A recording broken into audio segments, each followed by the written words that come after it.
When? For what? When? What time's your flight? It's at 9 in the morning, so I'm gonna go to work, leave at 6, go to the airport. Oh, for what? There's a AI, there's a AI thing going on over Oh, There's a jet setter over here. there. I'll take it. All right, thank you everyone for being here tonight. I am now calling the Baldwin Park City Council meeting to order. The time is 7:05 PM. The date is August 5th, 2026. Is Pastor Jackson, Pastor Flores here?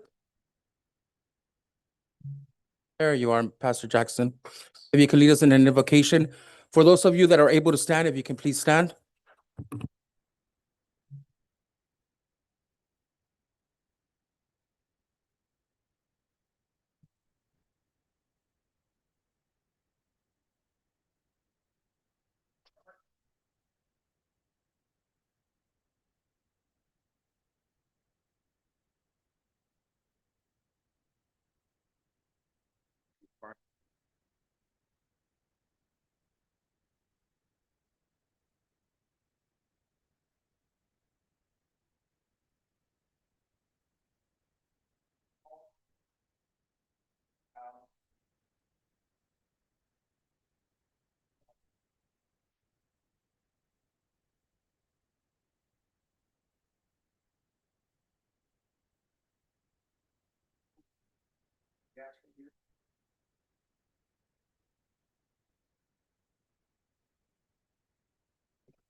Asking you.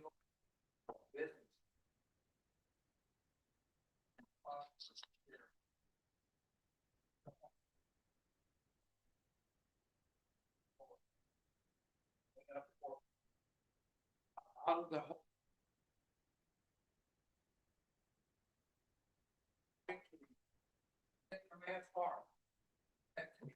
Established rules.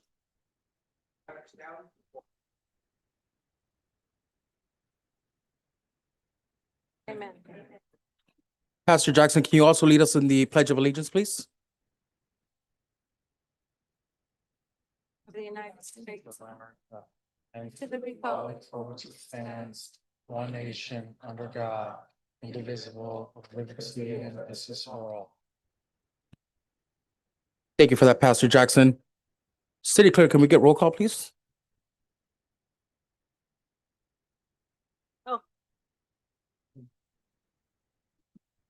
Mayor Damian, Here. Mayor Pro Tem Ayala, Here. Councilmember Avila, Councilmember Estrada, Here. Councilmember Lozano. Thank you for that, City Clerk. City Attorney, can you please report from closed session? Thank you, Mayor and Council. We had a number of items on the closed session. We discussed a number and received direction. We did not discuss item 1C, and we also did not discuss items, the two items under subsection 4. But the rest was discussed and direction was given, and there's nothing further to report. Thank you for that, City Attorney. Mayor, Yes, go ahead.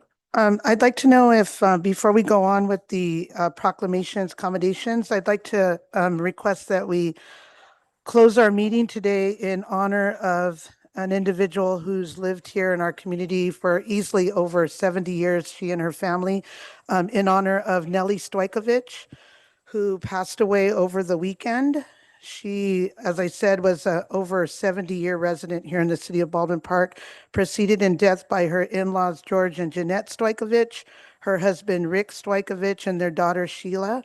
She's survived by her son, Bobby, Robert Stojkovic, and numerous grandchildren, family, and friends. Her services are still pending, but I would really appreciate if we do that. Nellie, as I said, she's been in this community for over 70 years, and it's a great loss to our community. And for somebody who's grown up knowing her, I'm very saddened by this. But thank you, Mayor. I appreciate it. Thank you for that. Sending the family your condolences. Anyone else have any? All right, so now we're going to move on to our presentations. Mayor, Go ahead. do you mind closing Oh, the special meeting? yes. Good catch, City Clerk. Sorry about that. I'll make a motion to close city council special meeting. A motion? Can we get a second? All right.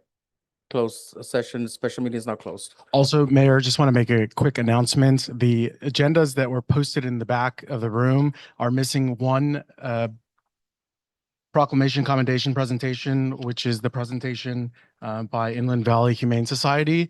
The corrected agenda was posted online on August 4th and posted on the bulletin board, but the agendas that are in the back of the room are missing that one item. Thank you. Thank you for that, City Clerk. Yep. All right, now we're going to move on to proclamations, commendations, and presentations. First, we have the presentation certificate recognition to the Baldwin Park Library Teen Advisory Board and Summer Youth Volunteers. I'm going to call your names, and as I call your names, Councilmember Avila and Estrada will give you your certificates. If we can have Dr. Mendoza, Superintendent for the school district, and School Board President Norma Olmos come up. And Uh, Irma Morales. Oh, and Irma, I'm sorry. And Irma Morales as well from the main one from the library. Is Irma Morales here? If you can join us as well, Irma. Are we gonna do it down here?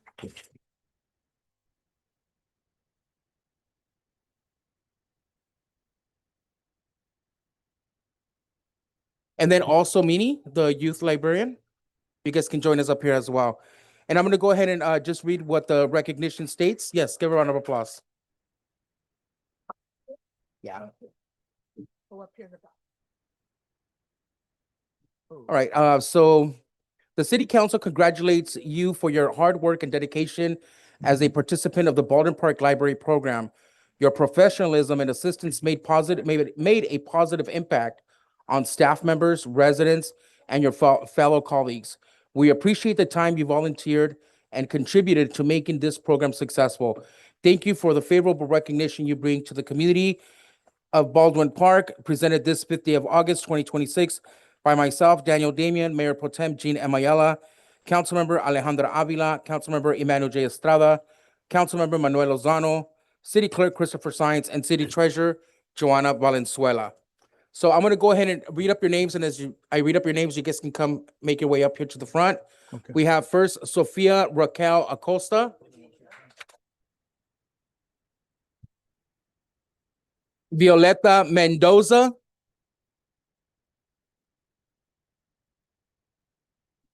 Ariana Nicole Macias.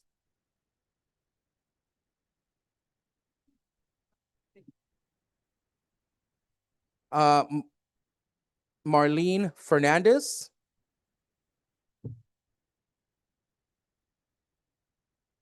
Is this Carolee Huerta?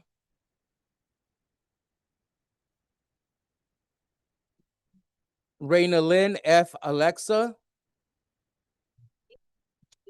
Okay. And then you're also going to be getting certificates from the Baldwin Park Unified School District as well. And now I forgot where I left off. The last one.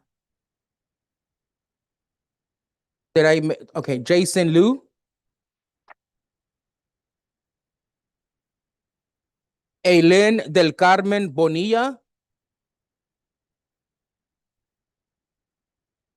Gloria Ye. Angela Lily Rangel. Dulce Maria Martinez. Nathan Zaid Mora. Victor Tellez.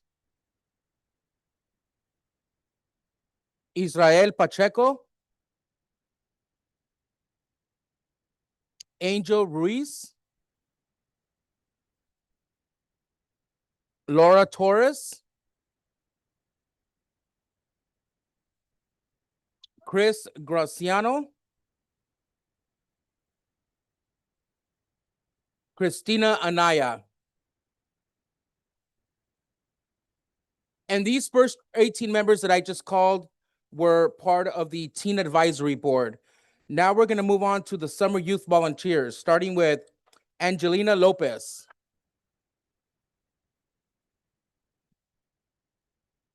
Selena Guan.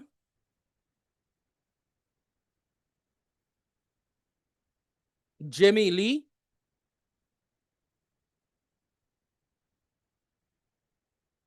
I'm gonna butcher this one. I hope I don't butcher this one. Is it Bang Kwan Jason Liu? Alicia Valdivia? Eric Morales? Tiffany Liu? Sabrina Sayavong? Aiden Palacios? Elizabeth Zhao?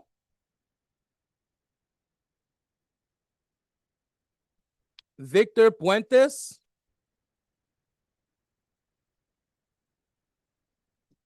Jasmine Puentes? Ethan Trio? Melissa Cuevas? Nayla Guzman? And last but not least, we have Jonet Garcia Hernandez.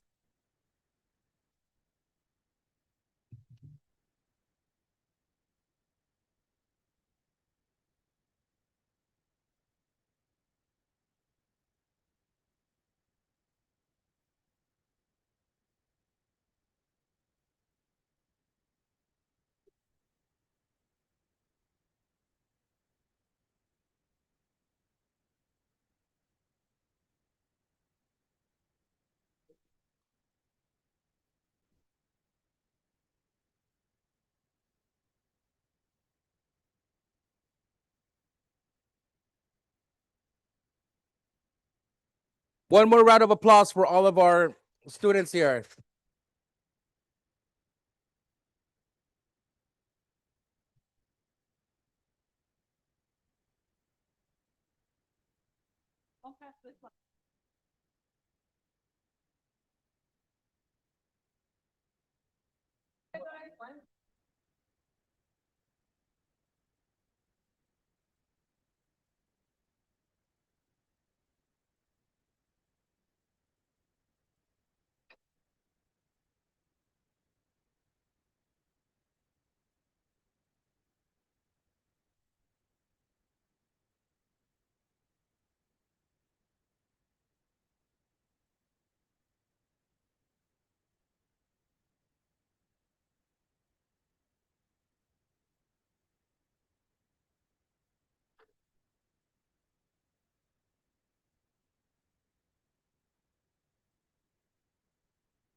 Item on the agenda.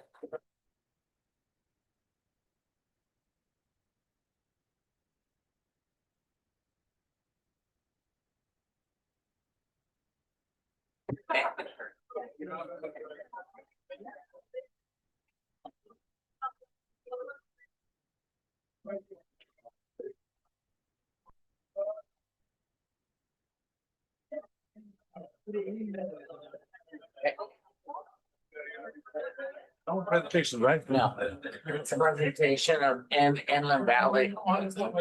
By 7 minutes, out of the response of the community. More, right? Yeah. The guys. It's nets. Yeah, let me.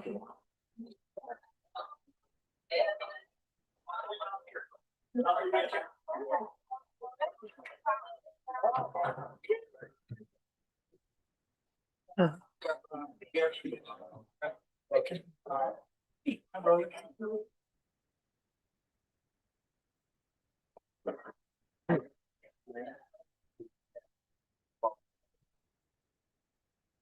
That was nice. Thank you, everyone, and congratulations once again. All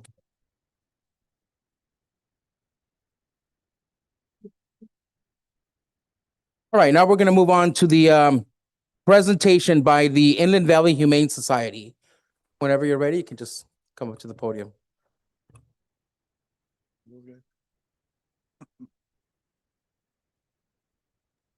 Pardon my interruption. Please check that the blue light on the microphone is on and press the button if it's not. Blue light, it's working.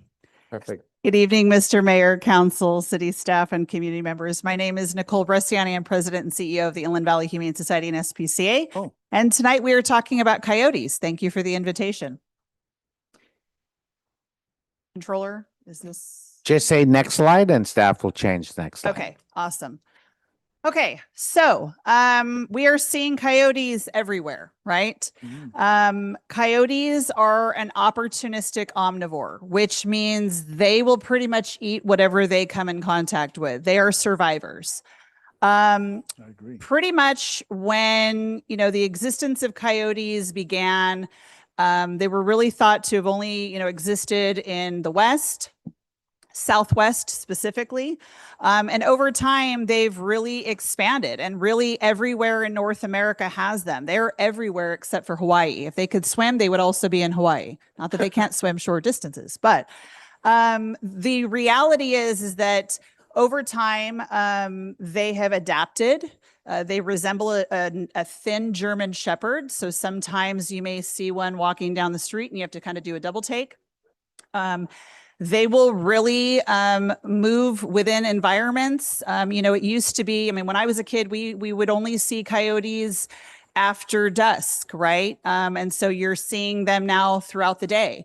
And so people would, back then, 20, 30 years ago, people would say, well, it's because they're injured or they're sick. And so that's why you would see them during the day. That was more typical. But over time, that's become not the truth. And they are really urbanized. And so we are seeing them denning in people's backyards. It doesn't matter if you live at the beach or you live in the mountains. We're seeing them. Next slide, please.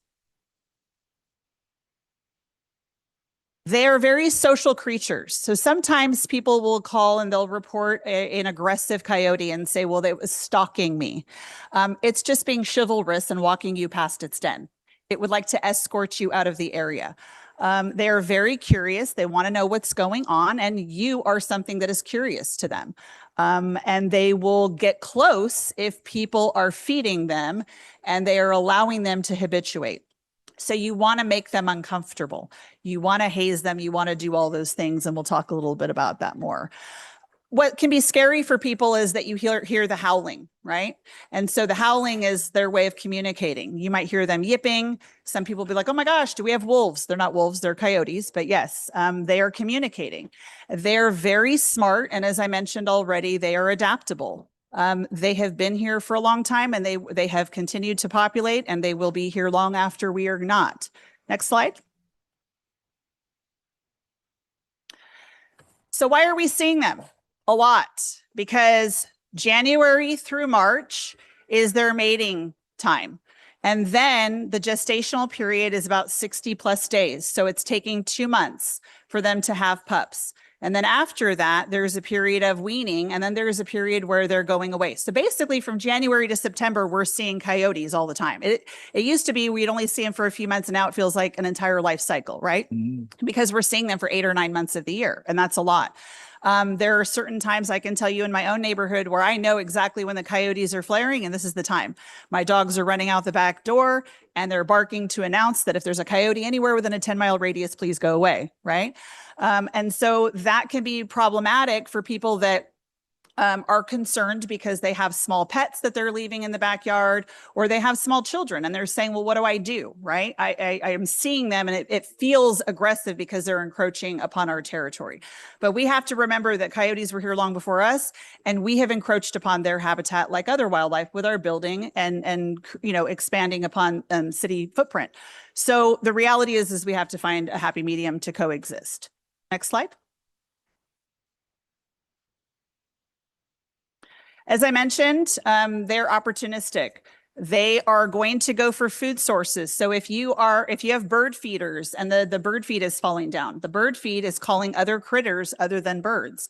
If you have fruit trees, avocado trees, and the droppings are there and you're not ready to pick them up, and then you get rats and skunks and raccoons and all of the other critters that come, they are interested in all of those things, the fruit, the bird seed, the other creatures, the other wildlife, in addition to feral cats, community cats, right? That is becoming an increased component of their diets because people are feeding and they're not doing timed feeding or controlled feeding. And so that's one of the other issues that happens. So all of those things, it's a domino effect, and it really is, it's building upon and it's creating an imbalance with the ecosystem. Next slide, please. So what are some deterrents? Well, you can secure your trash cans. If you have compost bins, all of those things need to be secured because they call them. I'm very aware of the organics recycling, right? We're all getting hit with that in the state of California. I just got my lovely letter as a resident that told me I was supposed to be compliant 30 days ago, right? Don't know how I was supposed to do that without my bins, but where am I going to keep my compost, right? If it's not in my trash can, but all of those things are calling them. As I mentioned before, we need to remove the fallen fruit, the bird seed, but also pet food. If you are feeding your dogs and cats your own outside and you are not doing timed feeding, then you are creating a source for them to come visit. Coyotes are coming into neighborhoods for 3 reasons: food, water, and shelter. If they have those 3 things, that's an opportunistic opportunity. It's an opportunistic environment, and they are going to take advantage of that. Pruning back your bushes, the overgrowth. Some of the properties here in Baldwin Park are deep, right? When we have deep properties that go unabated, whether it's somebody, code enforcement can only see what code enforcement sees. They can't see beyond what's in your backyard, right? And so if you're allowing your grass to grow high or bushes to overgrow, that is a perfect opportunity for them to den. And you may never even know if they're denning if you don't go in the backyard. So they're denning overnight and they're jumping around neighbors and they're feasting on neighbors' cats and their small dogs and they're scaring people, right? So we are habituating them into our environment. I promise you, if you don't feed them and you don't create the environment for them to feel warm and cozy, they will go somewhere else. But the more we allow them to become comfortable, the more problems that we have. An opportunity is to install motion sensor lights and sprinklers. Motion sensor lights are not too costly, and you can get them, even battery operated if you can't do the hard wiring. Sprinklers, you can go down to Ace Hardware or another hardware store, $40. Amazon sells them. You just plug them into your regular hose, and then they're motion activated. Another one is fence rollers. Now, look, I know that whether it's a chain link fence or a block wall, right? Because people think, oh, I can't install a coyote roller on top of a chain link. You can, and there's DIY opportunities, do-it-yourself opportunities online. There's low cost, there's high cost, right? For a lot of things that we do in our home improvement. And you can, like I said, buy them on Amazon, your local hardware. You can even make them yourself that are not costly. But if you have a 4-foot or 5-foot wall, don't waste the money installing a coyote roller because they'll jump right over that. If you have a 6-foot fence, now we're talking about something that you can put a coyote roller on, but they have been known to leap, and they will pivot on top of a picket fence. They will cantilever over from your neighbor's shed onto your property, and they will make a thoroughfare. They are very resilient and very adaptable. Next slide. So as I mentioned, these are some attractants that happen. So notice the bird feeder, the unintended consequences that it's now calling rats. Well, mice and rats are here, right? They're in our fruit trees and vegetation, and in our trees and in our shrubs. But you call that, and it calls other food sources. It calls cats. It calls all of the things it calls. This is a picture of a cat being fed in the community, not your community. It's just a general picture. But there is no way that cat is eating that food right away. That's way too much food. And it's just being left out. And what happens is that all of that food, the cat is going to eat part of the food and then it's going to get scared off. And then now you have a food source for other critters, et cetera, et cetera. And it's just, again, compounding effect. Next slide. So this is a picture of a coyote roller on the left. So you can see it is on a chain link fence. That is a higher fence. On the right is just a simulated stock photo of an automatic sprinkler, but it's showing you that they don't like to be sprayed with water. They don't like to have lights flashing or music playing or horns blaring. They want a comfortable, quiet area so that they can find a mate, settle down and push some pups, right? And so if you are making it uncomfortable for them, they're not going to den in your backyard. But if we're absent and we're not paying attention to all the things that are happening on our property, that's an example of what can happen. Next slide. Okay, so why removing coyotes is a bad idea.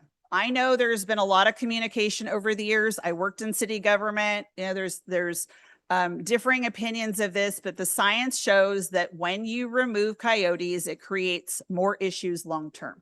There can be an immediate short-term benefit, but long-term, it's not advisable. Number one is it's a natural pest control.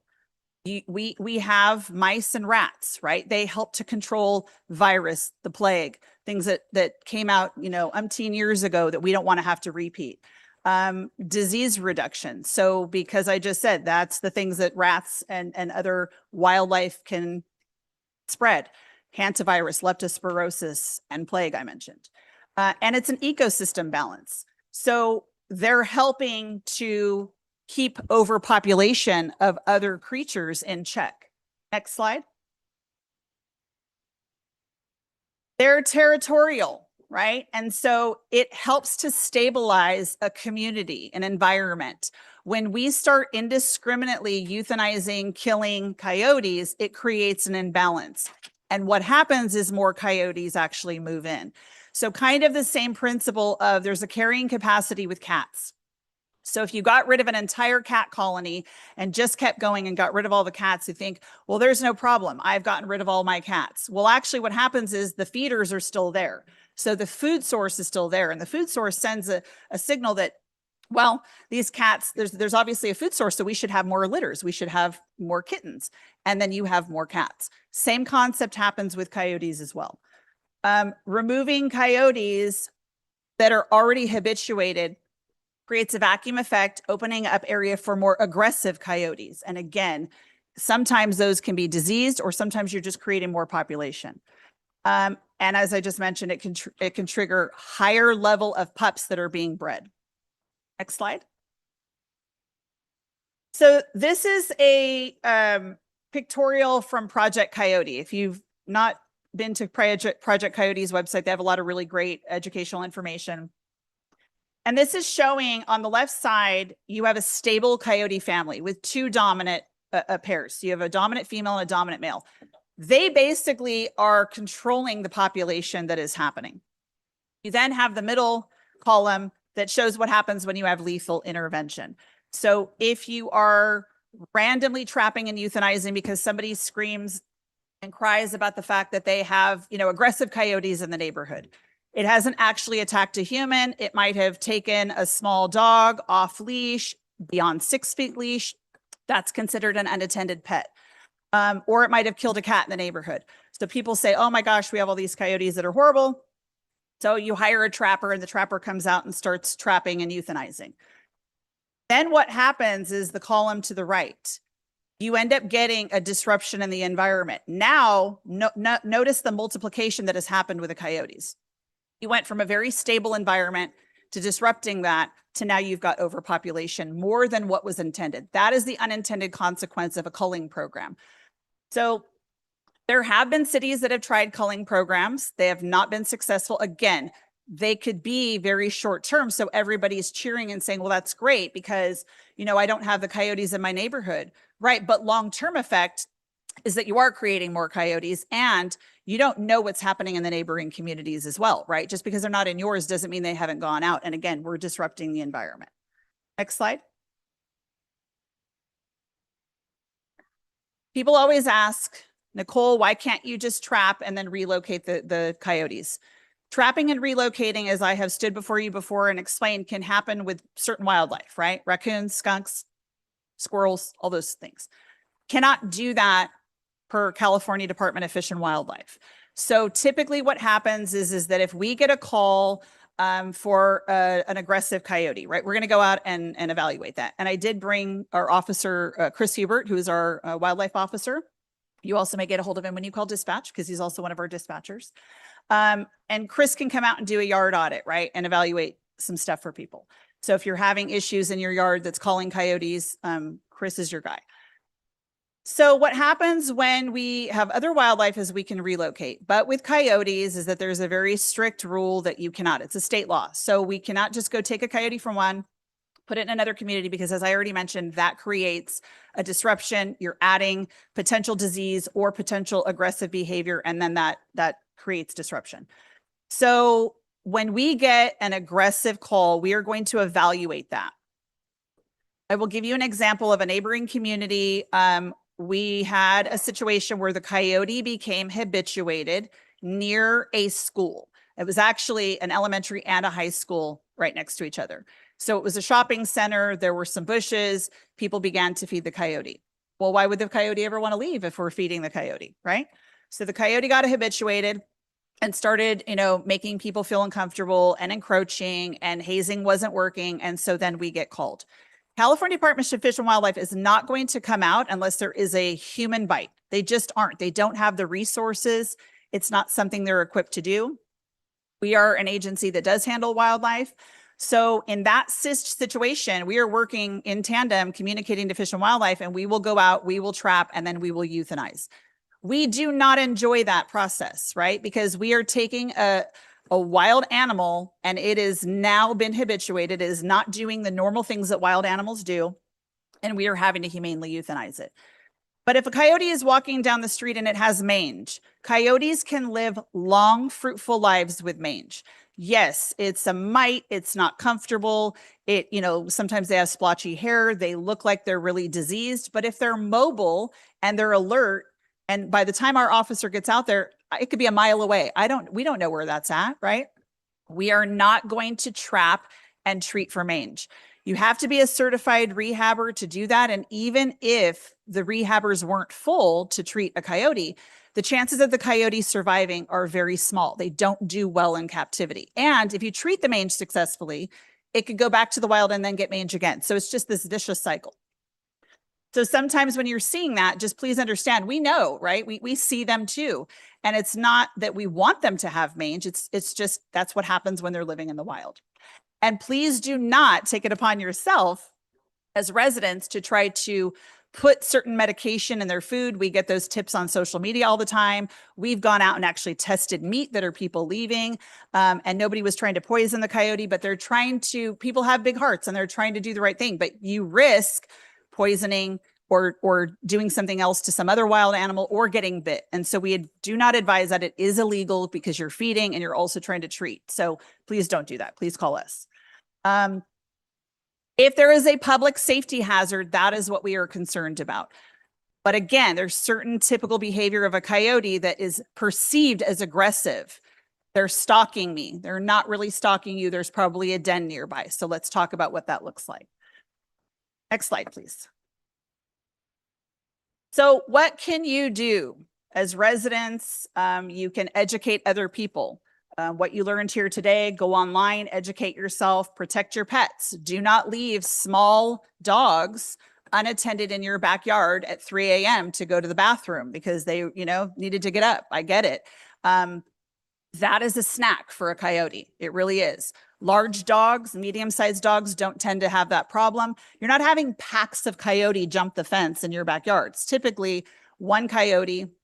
They're roaming, they're hunting. You may get them, the mom and dad, are hunting with their pups in certain seasons. For sure that's happening. But there's not these robust amount of animals that are jumping our fences to steal our animals. It does happen. And it's tragic when that happens. Of course, we feel horrible. We love animals. So we never want to hear about somebody's cat getting killed. Leaving you remnants in your yard, right? That's all very tragic and not fun at all for anybody. Removing attractants that I already said, coyote proofing your yard as best as possible, using hazing techniques. You can take a soda can, put some pennies in it, put some rocks in it, tape it up, shake it when you get nearby. You can have one of the little blow horns, screaming, yelling, making yourself really big. I mean, I go home at night from city council meetings and there are 2 coyotes hanging out on a vacant lot waiting for me to come home. I honk my horn, I flash my lights, and they scatter, right? So it has to be that we make them feel uncomfortable. We can't feel like, oh, I don't want to hurt them. No, because they're hurting pets in the community when that's happening, when they're getting comfortable. And then supporting humane solutions, right?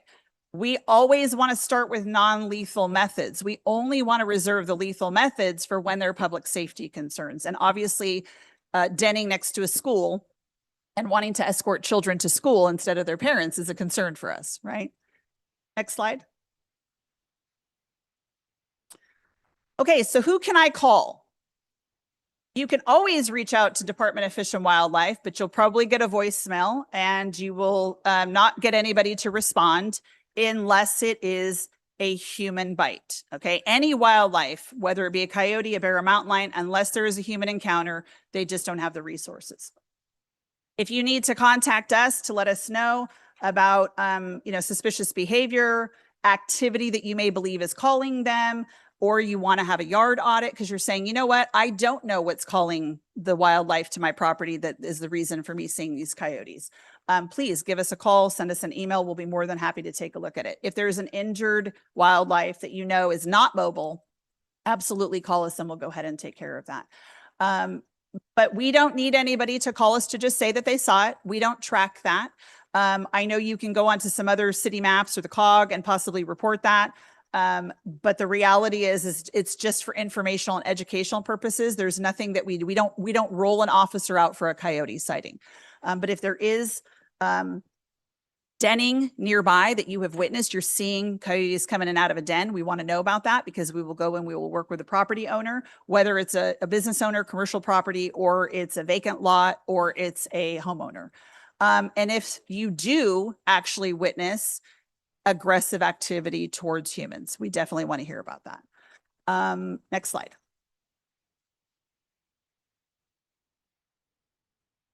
And we just want to remind everybody that the world is bigger than your backyard, and the coyotes, just like other wildlife, their habitats have been encroached. And so we have to find a way to coexist. And we are here to support the city of Baldwin Park. Thank you. Thank you. Thank you for that, Nicole. We appreciate the presentation. Do any of my council colleagues have any questions? Mayor, Yes. no questions. I just want to say thank you. I know it's been a very big topic of discussion here in the city, and really important points. It's not just a matter of trapping them and taking them somewhere, or just picking them up and moving them. There's a lot of factors that come into play, especially because they're part of the ecosystem. So thank you for emphasizing that. I hope this presentation will be helpful to the rest of our residents. Mayor. Yes, go ahead. Yes, I want to thank you for the presentation. I think it's very important that we educate our community and make them aware of what we can and cannot do, and definitely not leave food out there for these coyotes. I see them on my campus in the morning, but they live here. They live here, like you said, they came before us. We just need to be safe. I think maybe we should have the school district present this to the parents as well, because that's the bigger group of population of our city. So thank you for that presentation. It was very helpful. And again, let's keep our community informed and keep this information out. I know we have it on our webpage, but let's keep that information going so everybody understands what they can do. Thank you. And there's also some literature that I left in the back as well. Okay, and I have some perfect. more that I can give the city clerk if you'd like for some other city counters. Thank you. That would be great. Thank you. Councilmember Lozano, Mayor Pro Tem, you have any questions or comments?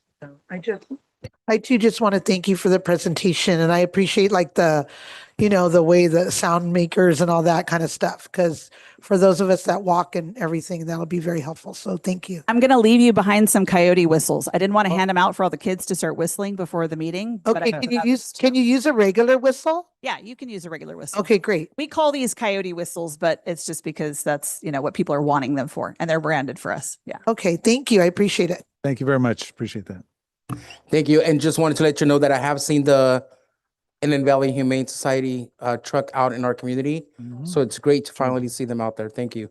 Awesome. Not that you weren't out there, but the prior one. So thank you. If Thank we're you. not, if you don't, I told the chief, if you don't see us, we got a problem, then you pick up the phone and call. Yes, I just saw them the other day. So thank you very much. Thank you. Thank you. All right, now we're going to move on to public communications. I'm going to first go with speakers here in the audience, and then we're going to check with anyone who's virtual on Zoom. City Clerk, do we have any speaker cards? Yes, Mayor, we have a handful. Okay. So first we'll call up Irma Morales with the LA County Library.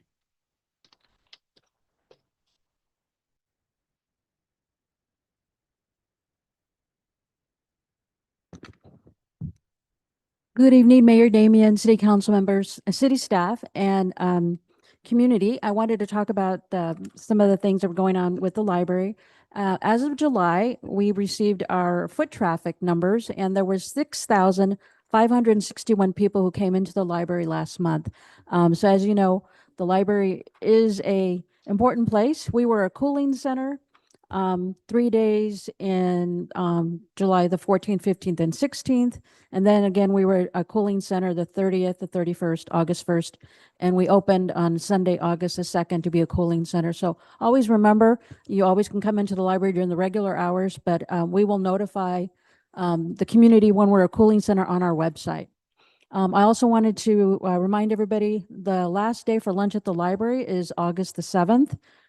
Our summer discovery program is also ending on August the 9th. So a lot of our summer programs, our tutoring are ending. And then of course, we'll get ready for our new programs in the, for the fall. Upcoming children's program we have is, we have a program on Tuesday, August the 11th from 4 to 5. It's called Who is the Mystery Reader? So Zoom Squirrel and his friends are on a quest to figure out who this mystery reader it really is. Find scavenger hunt clues throughout the library and solve the case as you learn more about books and how they are written. This is for ages for children ages 3 to 12, and there's no registration required. We're also doing a summer wrap up on Saturday, August the 15th from 3 to 4. Wear your favorite soccer jersey or any sports jersey and step up to the pitch for a fun summer wrap-up party. Join us to celebrate all your reading goals and ending of summer discovery program. And that's for children of all ages.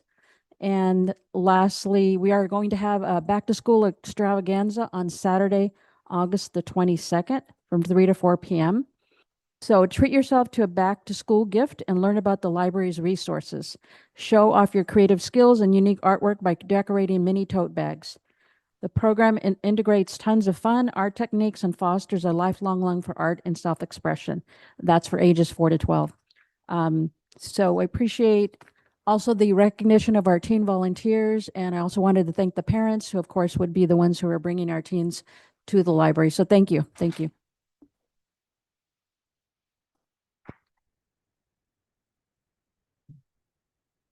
Next, we call Belen Loya.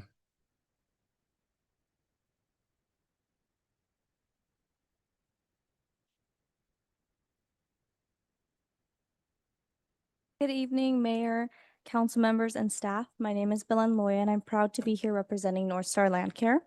I'm thankful for the opportunity to work with a company that's challenged me to grow both personally and professionally. Every day has been a challenge to learn something new, ask questions, and better understand the responsibility that comes with caring for community's trees. I've seen firsthand how taking care of trees is really about taking care of people. It's about making our streets safer, reducing hazards before they become emergencies, and preserving the trees that make our communities healthier and more beautiful. One thing I'm especially proud of is how much I've grown professionally. Right now, I'm preparing to sit for my ISA Certified Arborist exam, and every day I'm learning from experienced arborists and crews at North Star. The more I learn and the more I realize how much responsibility comes with this work. Every decision we make can help keep our trees healthy while making our trees and neighborhoods safer for everyone. I've also had the opportunity to represent North Star at many community events, and that's been one of the most rewarding parts of my job. meeting residents, answering questions, and seeing how many people care about our trees in their neighborhoods. And it's reminded me that our work isn't just about maintenance. It's about building trust and serving the community. The more I've learned, the more I've realized this work isn't just about maintaining the trees, it's about caring for the communities that depend on them. That's something I'm very proud to be a part of. So thank you so much for giving me the opportunity to share my experience with you this evening. Thank you, and good luck on that. Next, we call Tony Martinez.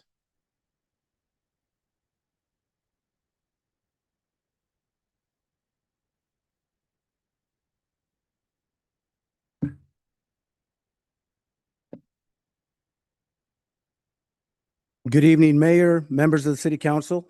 My name is Tony Martinez, founder and owner of North Star Land Care. Thank you for the opportunity to speak tonight. I'd simply like to leave you with 3 thoughts. First, respect. We recognize and respect the years of service provided by your current contractor. Long partnerships matter, and the history deserves acknowledgement. But every contract decision is also an opportunity to ask one important question. What is in the best interest of Baldwin Park moving forward?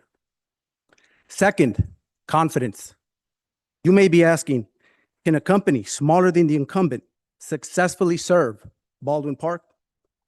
That's a fair question. The answer is yes. For more than 33 years, my life's work has been protecting communities through proper tree care and risk management. North Star is a Latino-owned company based out of Los Angeles County. We are not an outside corporation looking for a contract. We are a local union company with deep roots, professional standards, and a commitment to the communities we serve. Today, we manage municipal contracts of the size with experienced personnel, certified arborists, and modern AQMD compliant equipment. We've carefully planned this transition. With a dedicated 5-person crew, we can complete Baldwin Park's approximate 6,700 trees on a 3-year cycle in about 45 working days. And the city's 1,000 palms on a 2-year cycle in approximately 15 working days. That leaves capacity for emergency response, vacant site clearing, and maintaining an accurate tree inventory throughout the year. Finally, responsibility. North Star's proposal provides meaningful savings to the city. Those savings are not just numbers on a spreadsheet.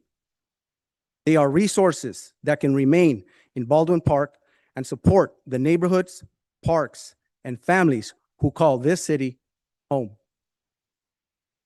If selected, we will also consider qualified Baldwin Park residents for union employing opportunities, including experienced workers affected by this contractor transition. Healthy trees, healthy neighborhoods, strong families. We believe Baldwin Park deserves a contractor that protects all 3. Thank you for your time, your service, and your consideration. Thank you.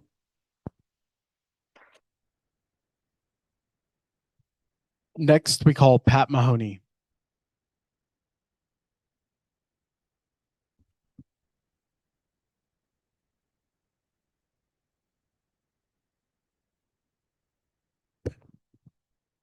Good evening, Mayor, Vice Mayor, and members of the City Council.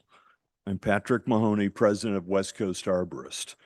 I come before you tonight to thank you for the past 20 years of service that we've been able to provide you, and thank you for awarding us the contract, selecting us tonight. For more than 54 years, we've partnered exclusively with public agencies to help manage and preserve their urban forest. Today, we employ more than 1,200 dedicated employees represented by LIUNA, many of them by Local 300, providing families, supporting careers, extensive safety training, and opportunities for advancement. We've been in Baldwin Park since 2005. During the time, we've worked safely without any recordable work accidents or damages to any city facilities. We're especially proud of our crews who have worked without any recordable incidents or accidents while serving the city, and that the residents have recognized their professionalism and courtesy through letters of appreciation.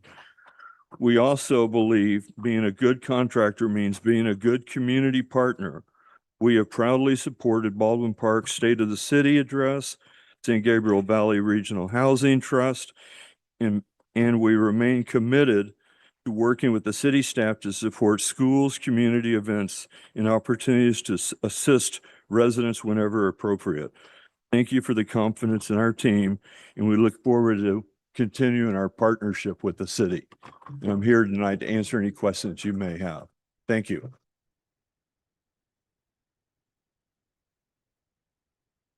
Next, we call Julian Merritt.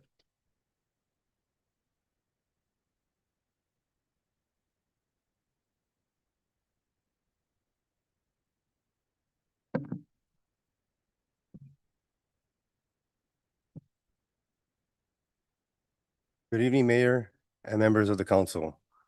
My name is Julian Merritt, and I'm a foreman with West Coast Arborists.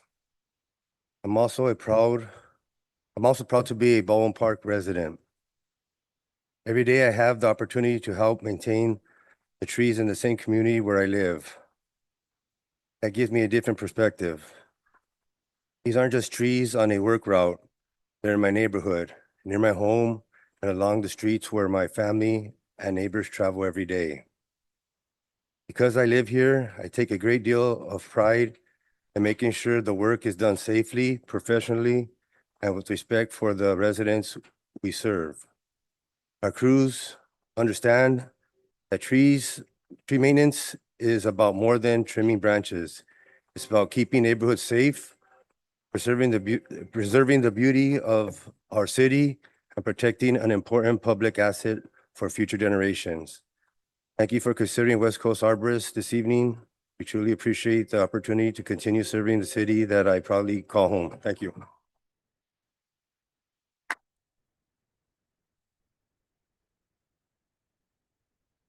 Next, we call John Pineda.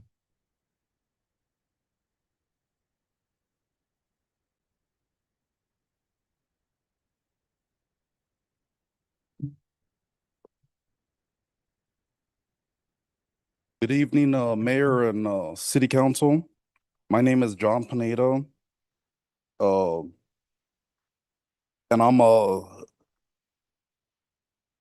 And I work for West Coast Arborists. I'm the area manager for this particular city. But most importantly, this is my home. I've lived in Baldwin Park since 1993. I'm a homeowner here. My family's been here. My kids grew up in the schools, Alwyn, which is now closed, but now Sierra Vista. My son is a Baldwin Park Roadrunner, also does Taekwondo, next to King Taco. But this contract means a lot to me because it's my city where I live. I take pride in what we do in this city, and I have the privilege of managing the crews at WCA that work in the city. So every day I drive the streets, I know the city's needs, and I'm able to respond quickly. I live down the street. I live on 8th Street. So I'm local, I'm able to respond. We're there for the city. We also are involved in all community events. My son does Easter egg hunts every year at Morgan Park, and we're involved in every Arbor Day. I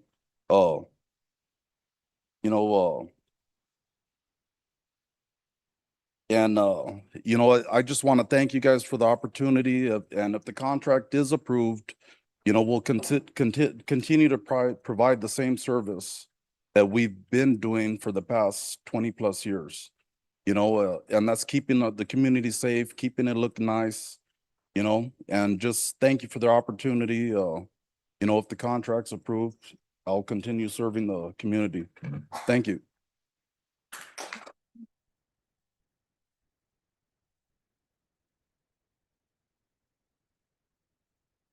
Mayor, that concludes all speaker cards at this time. Thank you for that, City Clerk. All right, now I'm going to go ahead and call anyone, members of the audience who did not fill out a speaker card, who would like to speak. This is your time. Also would like to make an announcement. If there's anybody in the virtual waiting room that would like to speak, please raise your virtual hand and you will be called upon. You can come up to the podium. You can just go ahead and speak, and then you can just, go ahead. Okay. I did fill it up, but it was a little late that the meeting started. All right. Good evening, Mayor, Mayor Pro Tem, council members, city staff, community. Thank you so much for allowing me to speak. My name is Teresa Renteria, and I'm a resident of Baldwin Park. I've been a resident for many, many years.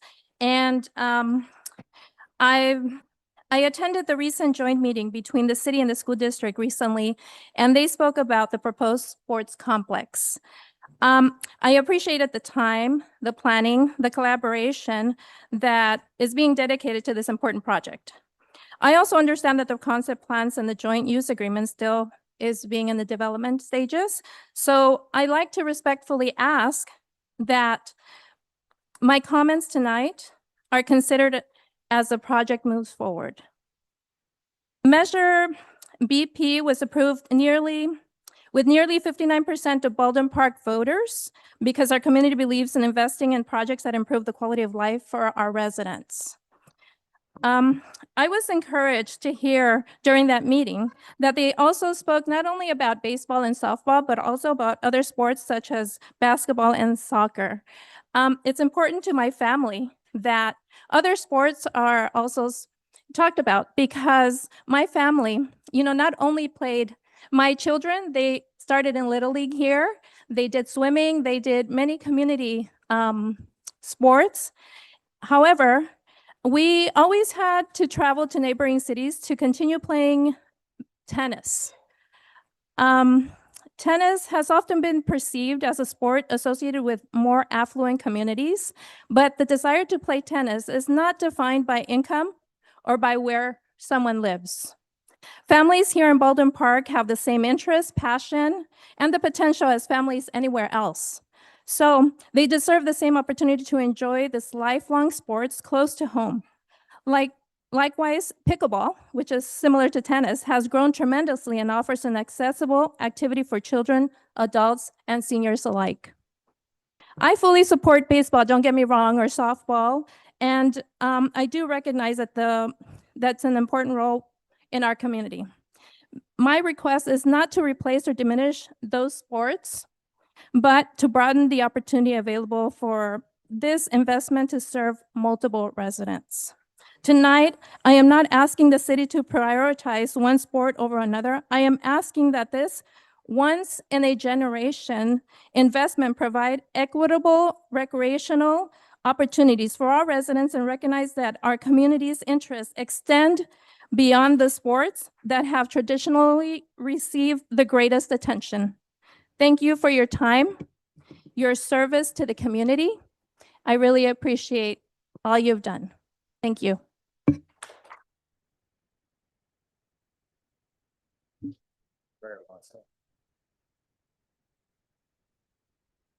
Anyone else wishing to speak? Yes, go ahead, come on up.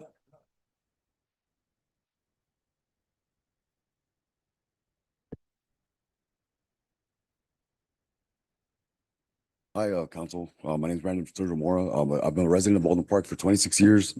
I grew up public school systems, and anyways, my whole thing is very relevant to the CEQA, the California Environmental Quality Act determinations. How you guys define the projects and public works projects, the funds, the to the public works projects, foreseeable, problems like exposing the infrastructure, the pipelines, leaving it exposed, putting electronical components next to it, transformers, that stuff that you're like, obvious, that people are just, normal people are aware of that, and it's just corruption, corruption, people cutting corners, just, so with the police too, local, but very, anyways, my whole thing is very CEQA is what what I really want to discuss. Public works projects, Discretionary funding or approval that, the potential to either one, cause a direct physical change in the environment, like exposing sprinkler systems, pipelines, public works projects, obviously all bad. They just, they don't do much. They don't pick up the public works, they don't do their jobs. They clock in, there's loopholes. I talk to locals, public works people, it's not even related to kind of, it's closely related, but you mean they exploit the system. Oh, they give people taggers like tools and shit, weird interesting things, My whole thing I'll emphasize on the the California Environmental Quality Act, projects and what's considered full action, discretionary. You guys, the the little loopholes of wording, it's obviously very corrupt, illegal. It's like, foreseeable things, just different things that sabotage landlines. Just, the federal government encroaching on us, upon us, the CIA, Homeland Security, all kinds of stuff, very terrible to that, acts of terrorism, just terrorist things, the city itself, doing weird, throwing building blueprints out to the public instead of shredding them, they're all loosely tethered to that, you know what I mean? But my emphasis on there you go, the CEQA, the California Environmental Quality Act, you can read it right here. It's on the agenda to everything, I can read it for you, but projects include, I can keep reading it, whatever. You guys are pros, you have to take into consideration, the corruption, the police, all kinds, but various, for overall operations, CEQA, exposing the systems, overcharging, billing people, like, holding of the water companies, the faulty, the works, the water works you guys did on people's residential streets, the water turning like a different color. Then we're, sabotaging, doing terrorist, like environmental terrorist things, starting with authorized city council or whoever authorizes that, and you guys advise stuff. It's like, it's very insane, obviously, But I mean, that's all I have to say. Thank you guys. Thank you very much. Have a good night. Thank you. Anyone else in the audience wishing to speak?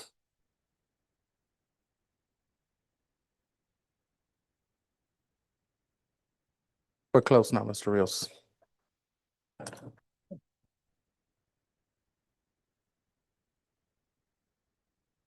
John Rios, resident, 50 years. I'm going to start off with the mayor. I sent you some pictures a couple of days ago. I talked to you yesterday too. I went before I came over here today, and there's still a lot of trash all over the city.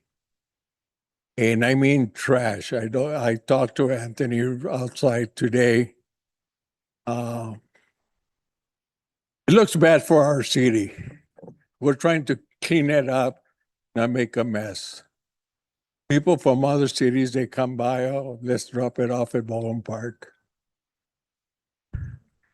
One of the things is the street vendors. We're bringing back the street vendors. Okay. I used to call Carlos, but he doesn't answer his phone, so forget it. I'm not going to call them no more. If they don't want to answer, like Public Works doesn't want to answer, the police department doesn't want to answer, it's okay. We have a couple of cars in my street, and I talked to Danny about it. And they've been there over, one of them over a week, the other one on 3 weeks. Okay. Now let's fall back to Barnes Park. I was there for the opening and everything. Everything's beautiful.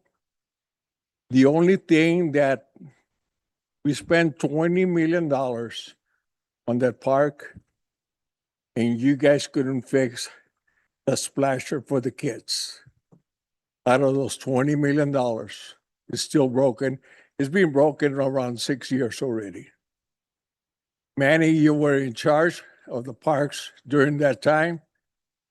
Why didn't you put out so they could fix it or put a new one? It's something that you should have seen it. The money was there. The money's still in there with the BP money. Okay. But go out into the city and see the trash that's all over there. Waste management has their duties to the residents. I'm not talking about residents. I'm talking about trash all over the city. Like I say, I used to call code enforcement, I used to call Public Works, I used to call the police department. They don't want to listen, okay. All I'm gonna do is start taking pictures and send them, over the internet. Okay, thank you. Thank you for that, Mr. Wills. And hold on for a minute. Don't leave until after public speaking so I can address some of your concerns. Is there anyone else in the audience wishing to speak? If not, City Clerk, can you check, verify there's anyone on Zoom? If there's anybody in the Zoom waiting room that is looking to speak, kindly raise your hand and you'll be allowed to speak. Yeah. No, you, Evening, Mayor, City Council and staff, Michael Aros, just here to show my support, voice my support for Happy's Market. Just want to shout them out for being good owners, made great upgrades to their market. It's almost a one-stop shop for me and my family. Just want to voice my support for their requests. Been great for the community, great shopping experience from my part. And like I said, just want to voice my support for them. Thank you. thank you, sir. Public speaking? Sure, come on up. I just want to share that if anybody's here to speak on item 7, the public hearing will be happening. On item number 10, the public hearing will be happening after consent calendar. Yeah, so if you're here to discuss Happy Market, we're gonna open up the public hearing when we get to that item, and then you can come and speak in favor or against the item. So you were aware of that? Yes, I'll sit down. Do you?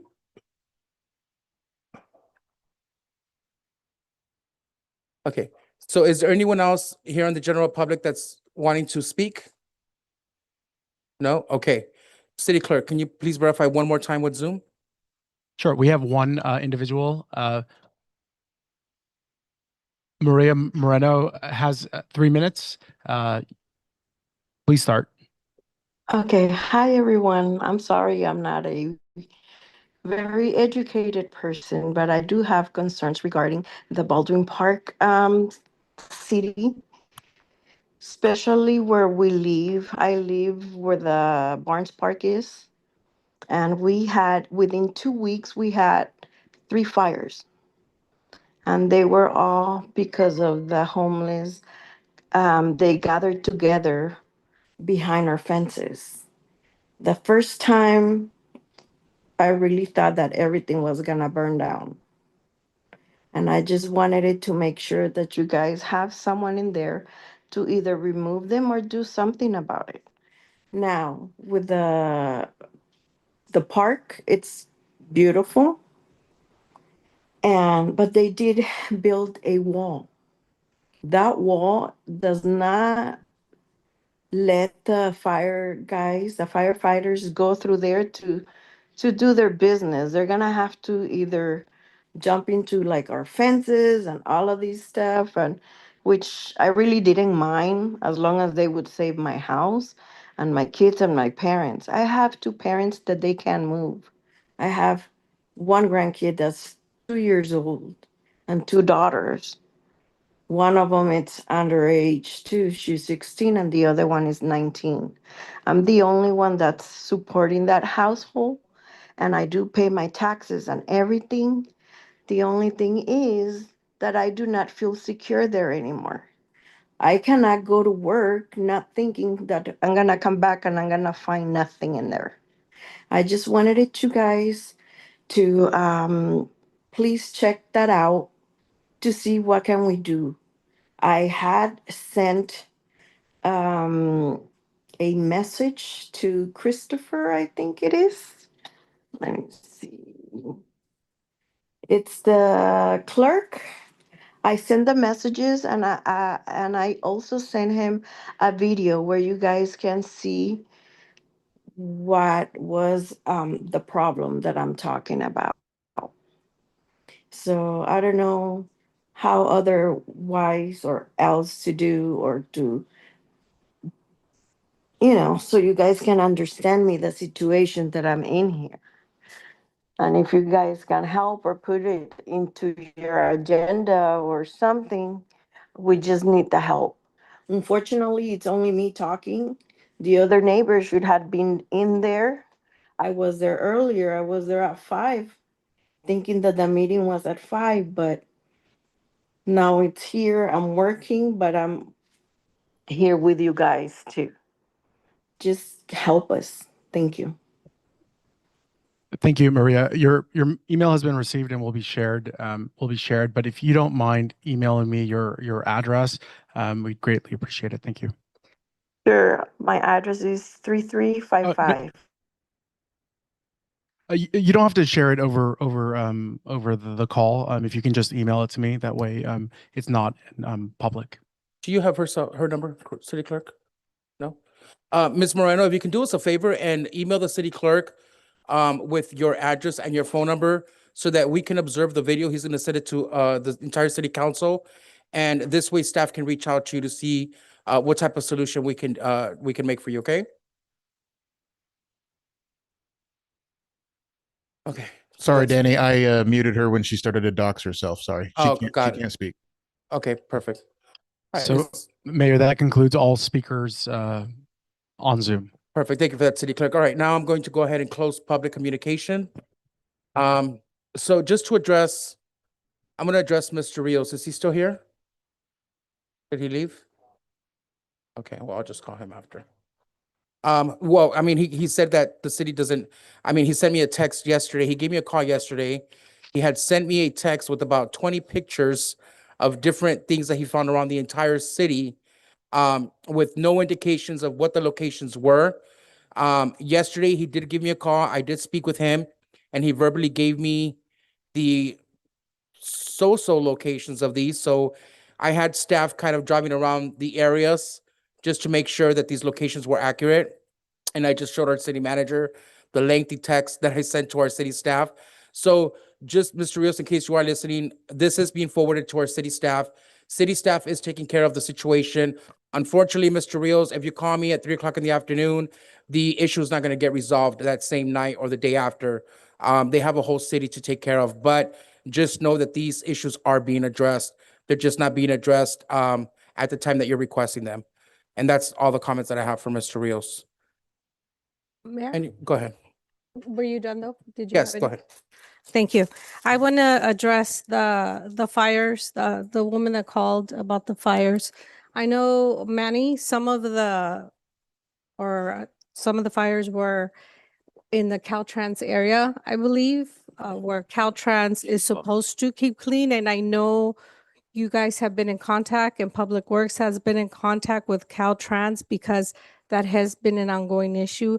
Now we've had the fires, but we have talked to them about the brush and the trash that they're not cleaning up. So if we can follow up on that, because it is dangerous, there are homes right behind that wall where those fires occurred, and it is because of the brush. It is because of the trash that Caltrans is not keeping up. And I just want the public to know that those areas, the city is forbidden to go into those areas if it's a Caltrans property.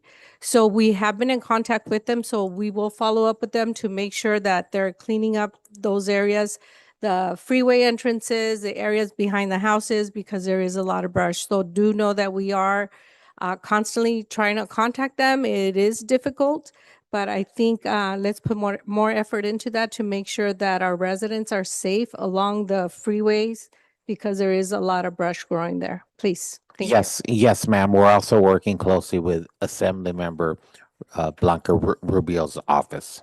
Thank you.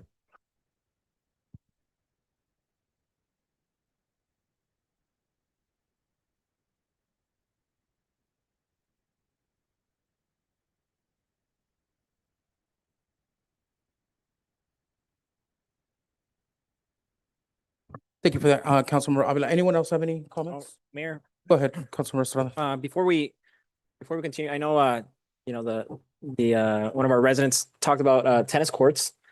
So I was a little surprised. I wasn't sure what sport you were going to bring up, but I know that, you know, we've been working very hard on the sports complex, and you know, it's, you know, I think it's safe to say that we're doing everything we can. And, you know, if we could, we'd build the biggest sports complex with all the amenities. You know, I know that you're specific in what you're asking for, and I would really encourage you that, for one, we appreciate that you showed up to the council, to the joint commission meeting, because I think a lot of people are not aware of it. But two, you know, if there's not an opportunity at the sports complex, you know, we're always looking to build more green spaces, and we have a couple of green spaces coming up, and we have community input meetings for those as well. So it's important that you can attend those when we announce them, and also voice your input as to what you'd like to see at these green spaces, because that may be another opportunity to bring that amenity to you. I just wanted to bring that up. Thank you for that, Councilmember Estrada. And that's correct, Ms. Renteria. I did receive your email that you sent out. So thank you for that. And thank you for attending the collaborative committee meeting. And just as my colleague did state, pickleball is a sport that's, you know, it's something that's coming up very popular nowadays. So I did speak to staff and said, you know, these are just the beginning of the renderings, as you heard at the meeting.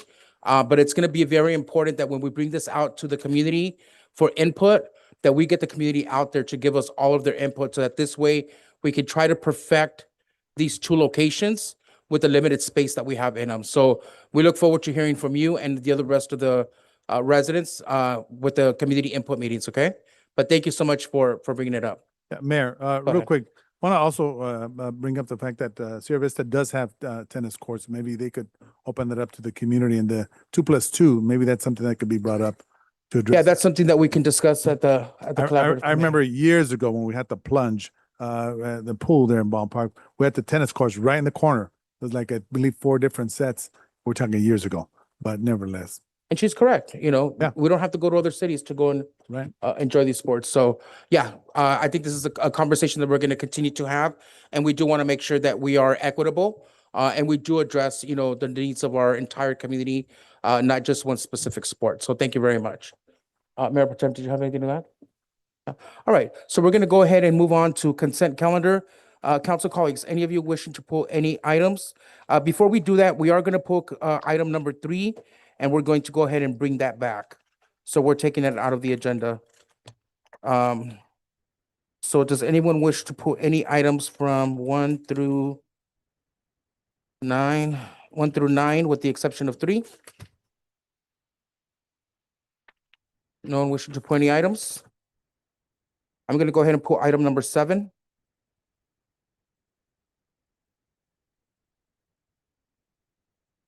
No other items? Right. Can I get a motion to approve consent calendar items 1 through 9, with the exception of 3, which is going to be brought back, and 7 that I pulled for discussion? Motion. I'll second. All right, so I'll get a first and a second. City Clerk, can we get roll call? Yes, Mayor, just to confirm, the motion is to adopt items 1, 2, 4, 6, 8, 9, and table item number 3. The motion is made by Councilmember Avila, second by Mayor Pro Tem Ayala. Councilmember Avila, Yes. Councilmember Estrada, Councilmember Lozano, Yes. Mayor Pro Tem Ayala, Yes. Mayor Damian. Yes. Motion carries 5-0. Thank you for that, City Clerk. All right, so we're going to go ahead and move on to item number 7. That's the item that I pulled. All right, let's see here. So, Council, I pulled this item because it's a 6-year agreement, and I want to make sure that we as a council fully understand the difference between the two proposals. I do respect staff's recommendation, and I recognize that West Coast Arborist has performed well for us. However, I do believe that North Star was a second-ranked company. And my question is whether, West Coast Arborist larger size provides enough additional benefit to justify the additional cost to the city. As you know, there is an approximate $78,665 in savings. So my question to staff would be, in your opinion, would North Star be able to complete the work that we are requesting from the RFP? Are they capable of doing the work per your recommendation? Thank you, Mayor, for that question. I would want to caveat that question. You know, our RFP had evaluation criteria in the RFP, and staff evaluated all the proposals that were received per the evaluation criteria. which consisted of 20% of the criteria was experience and qualifications, 25% was capabilities and approach, 10% references and past performance, 15% responsiveness and completeness, and 25% was the pricing and the cost proposal, and 5% community benefit. So that was the evaluation criteria that was in the RFP. And given that criteria, staff recommended and ranked West Coast Arborist as the top contractor. So because the price was only a portion of that criteria, as established in the RFP, staff selected West Coast Arborist. And looking at the rankings, West Coast Arborist, it is a little bit subjective, but West Coast Arborist had a score of 91.7, North Star 84. That was based on our three staffs' evaluation of all the proposals.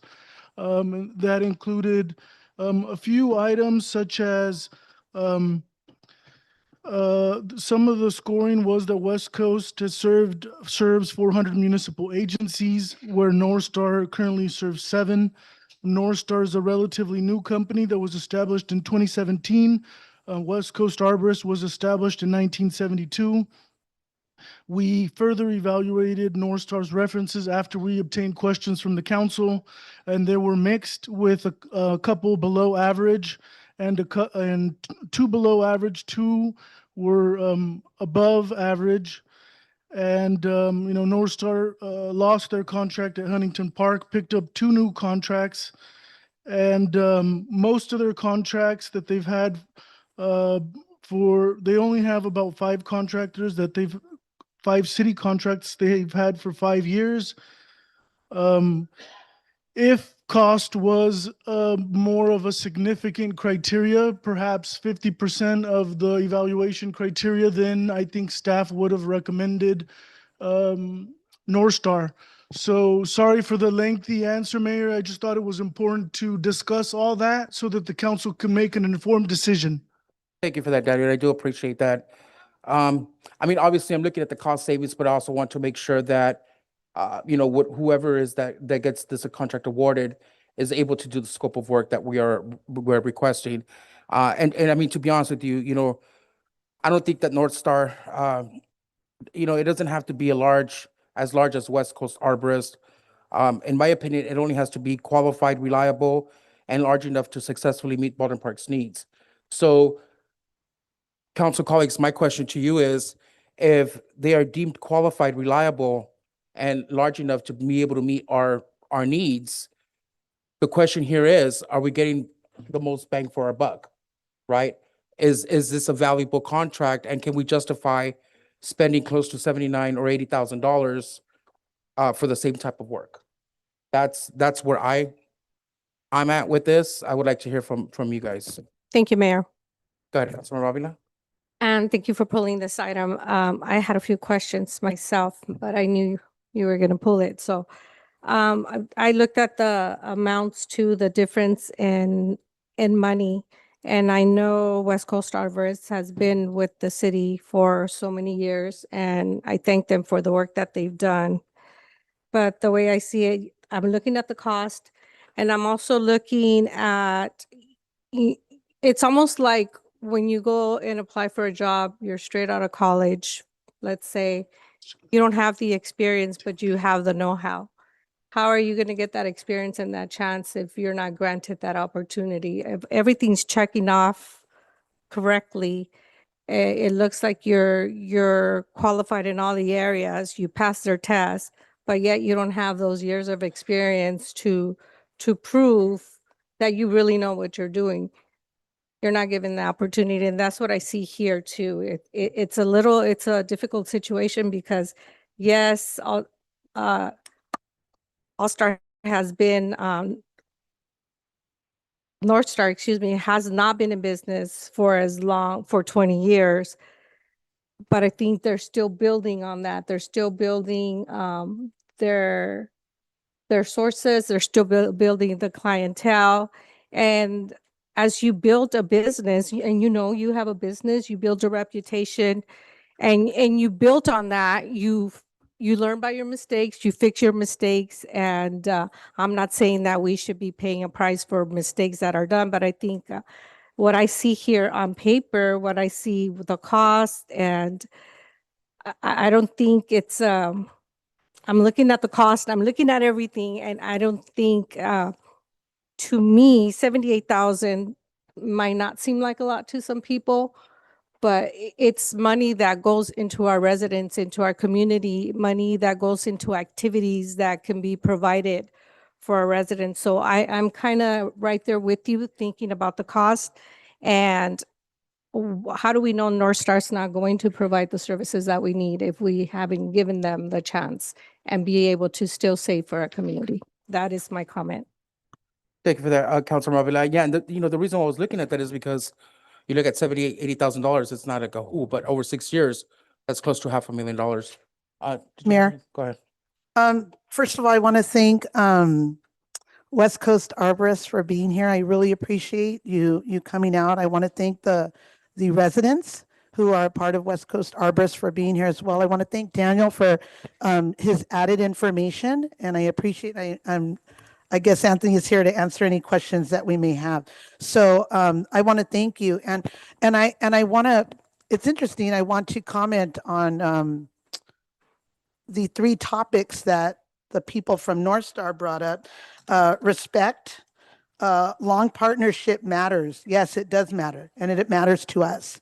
So I feel that's very important, and I have a great respect for West Coast Arborists. You talked about confidence. We have extreme confidence, obviously, because they've been working with us, for over 20 years. And I appreciate that. And I appreciate your professionalism.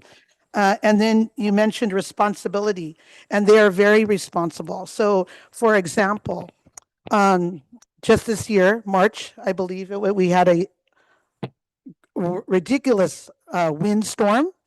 And as I did my daily walk, and it was very bad.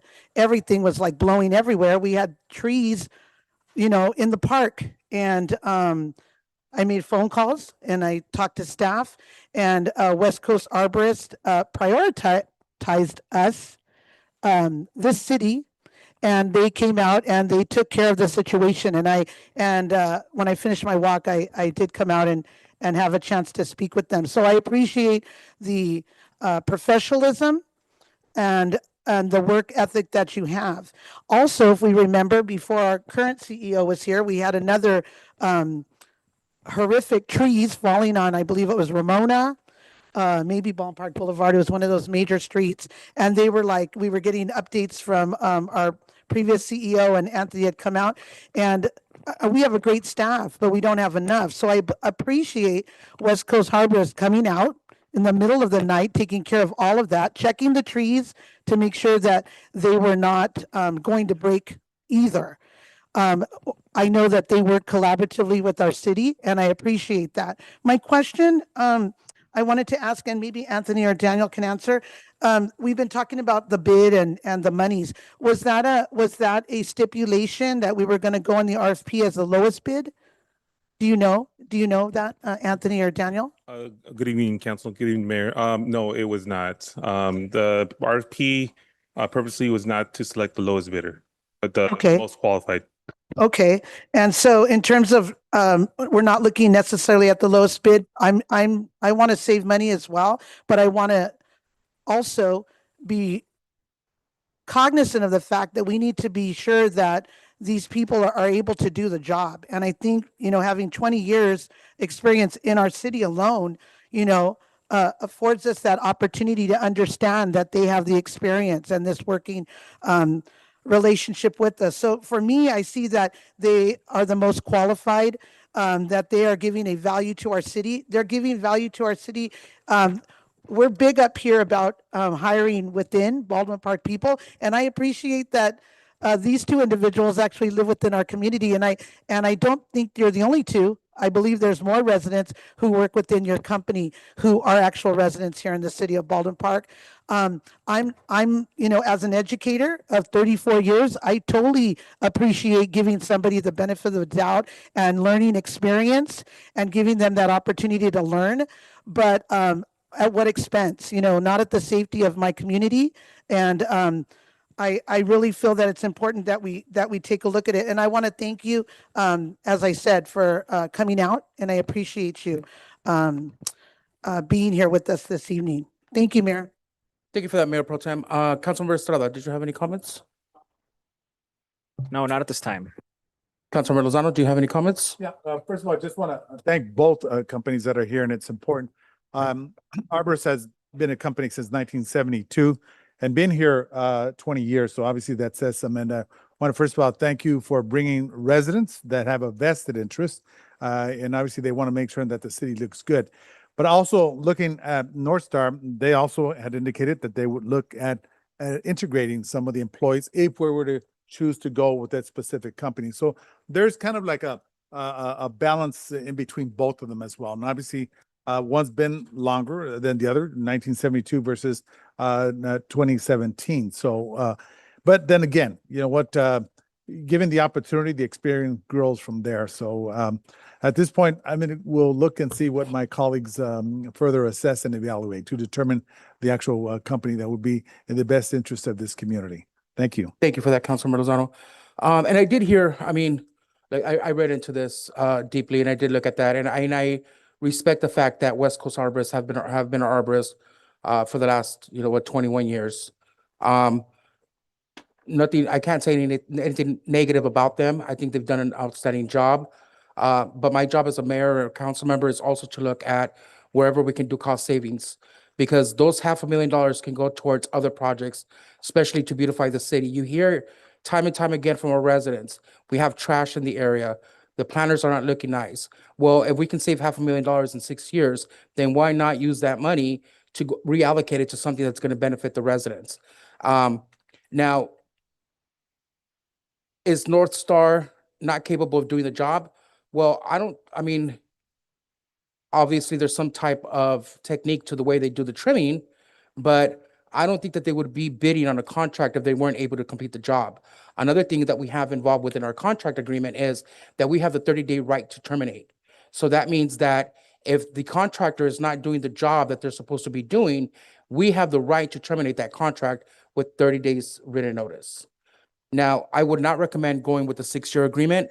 I would recommend with starting with a 2-year agreement and making sure that we do have that 30-day right to terminate contract on there.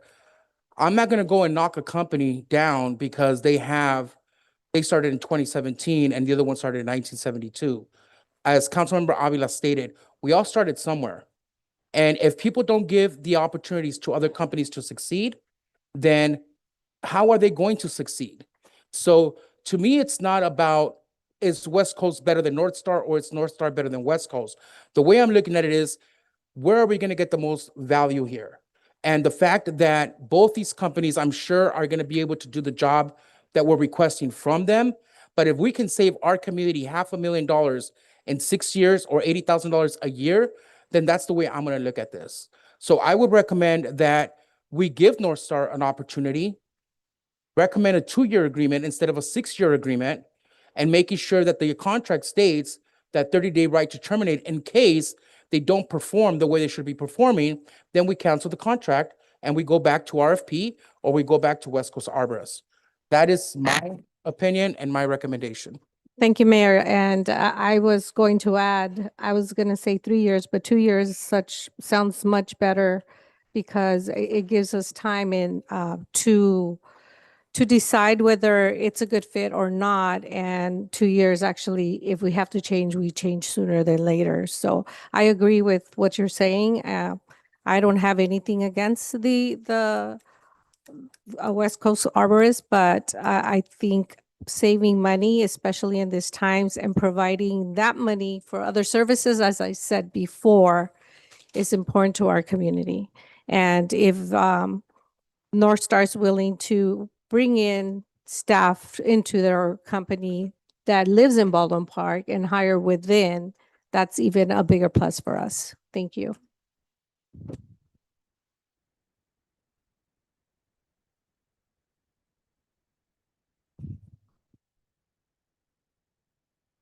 Do we have to?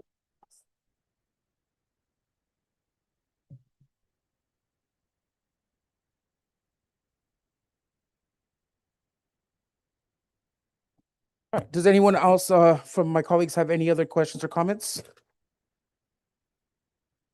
No? Okay, so I'm going to go ahead and make a motion for city staff to bring back a contract, awarding the contract to North Star for 2 years.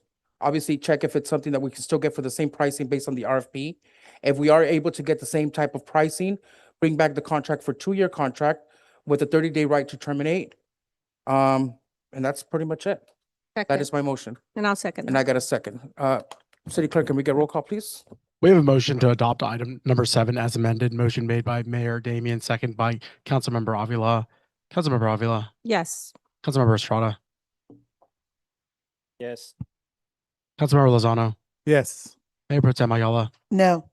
Mayor Damian. Yes. Motion carries 4-1. Thank you for that, City Clerk. All right. If I could Go ahead, just, City just for the Attorney. record here, I want to make it clear that this was bid as a best value contract, but it left a lot of language that gave the council discretion to determine what's in the best interest of the city.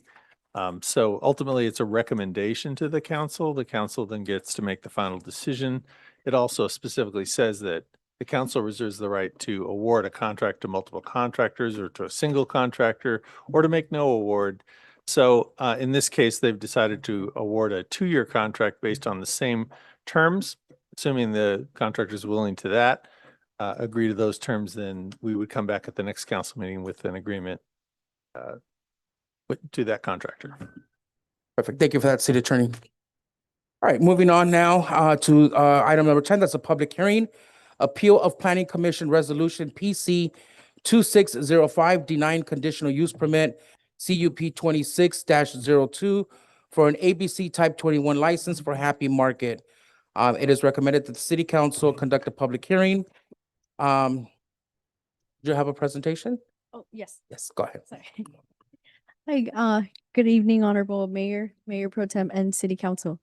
I'm here to present the appeal to the City Council for the conditional use permit to allow for a beer, wine, and distilled spirits to be sold at Happy's Liquor.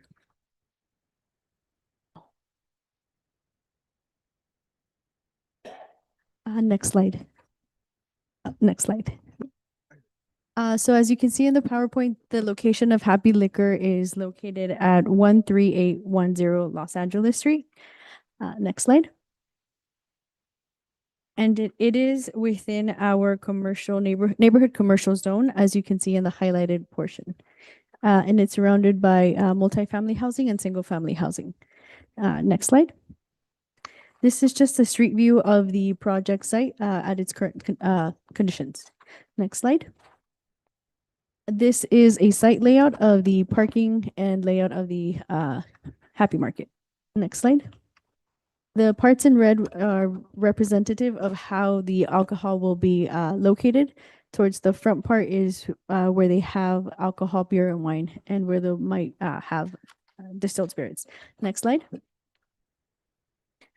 So based on the census tract, we have for that specific census tract, there is only to be one off-sale alcohol retailer, and currently we have 3 off-sale retailers. So right now the census tract is over concentrated by alcohol sales.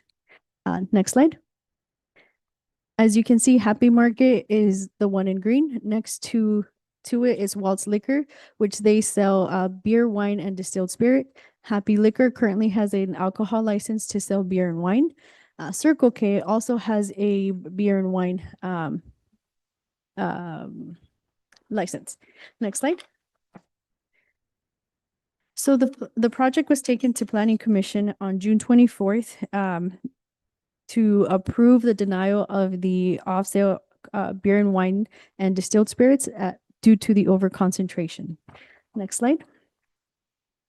During the Planning Commission, the discussion was that there was over-concentration of alcohol sales, the potential community impacts due to the proximity to Charles Bursch Elementary School, and the potential impacts to the surrounding neighborhood area. There was also the request that the findings cannot be made for public convenience or necessity, which is something that was requested by our ABC license. Next slide. The applicant has completed a few site improvements listed above. As you can see, they repainted the building compared to how it was before. They have improved the parking by slurry sealing. But there are other recommendations that staff would like to see on site, which would be maintaining the existing landscape, improving parking to improve circulation area. That would include restriping all parking stalls to ensure proper layout and compliance with current code standards, removing all boarded up windows, and also bringing up all the signs into compliance. So that would be removing excessive banners and eliminated unauthorized temporary signs. That would also the recommendation would be to modify existing lighting so that light will not encroach into the streets. Next slide. So during public testimony, we did have a couple of members of the community and support claiming that the current operators of the site have reduced the loitering and nuisance in that location. They have improved the services to the surrounding neighborhood as a grocery store. Those that were opposed, they had the concern that it might impact schools and create more safety issues, and those were opposed. Next slide. Planning Commission determined that the required findings to approve the conditional use permit were not met based on findings number 3 and findings number 6. Finding number 3 was it was not compatible with the surrounding use. And finding number 6, it wasn't consistent with the general plan. Also, the insufficient findings to approve with public convenience and necessity. Planning Commission denied it with 5-0. Next slide. So staff recommends the city council to approve resolution PC 26, resolution 2026-24 to deny the approval of alcohol, beer, wine, and distilled spirits through COP 2602. And that is my presentation. If you have any other questions. Thank you very much for that. I appreciate your presentation. And before we open up the public hearing, do any of my council colleagues have any questions for staff? Okay.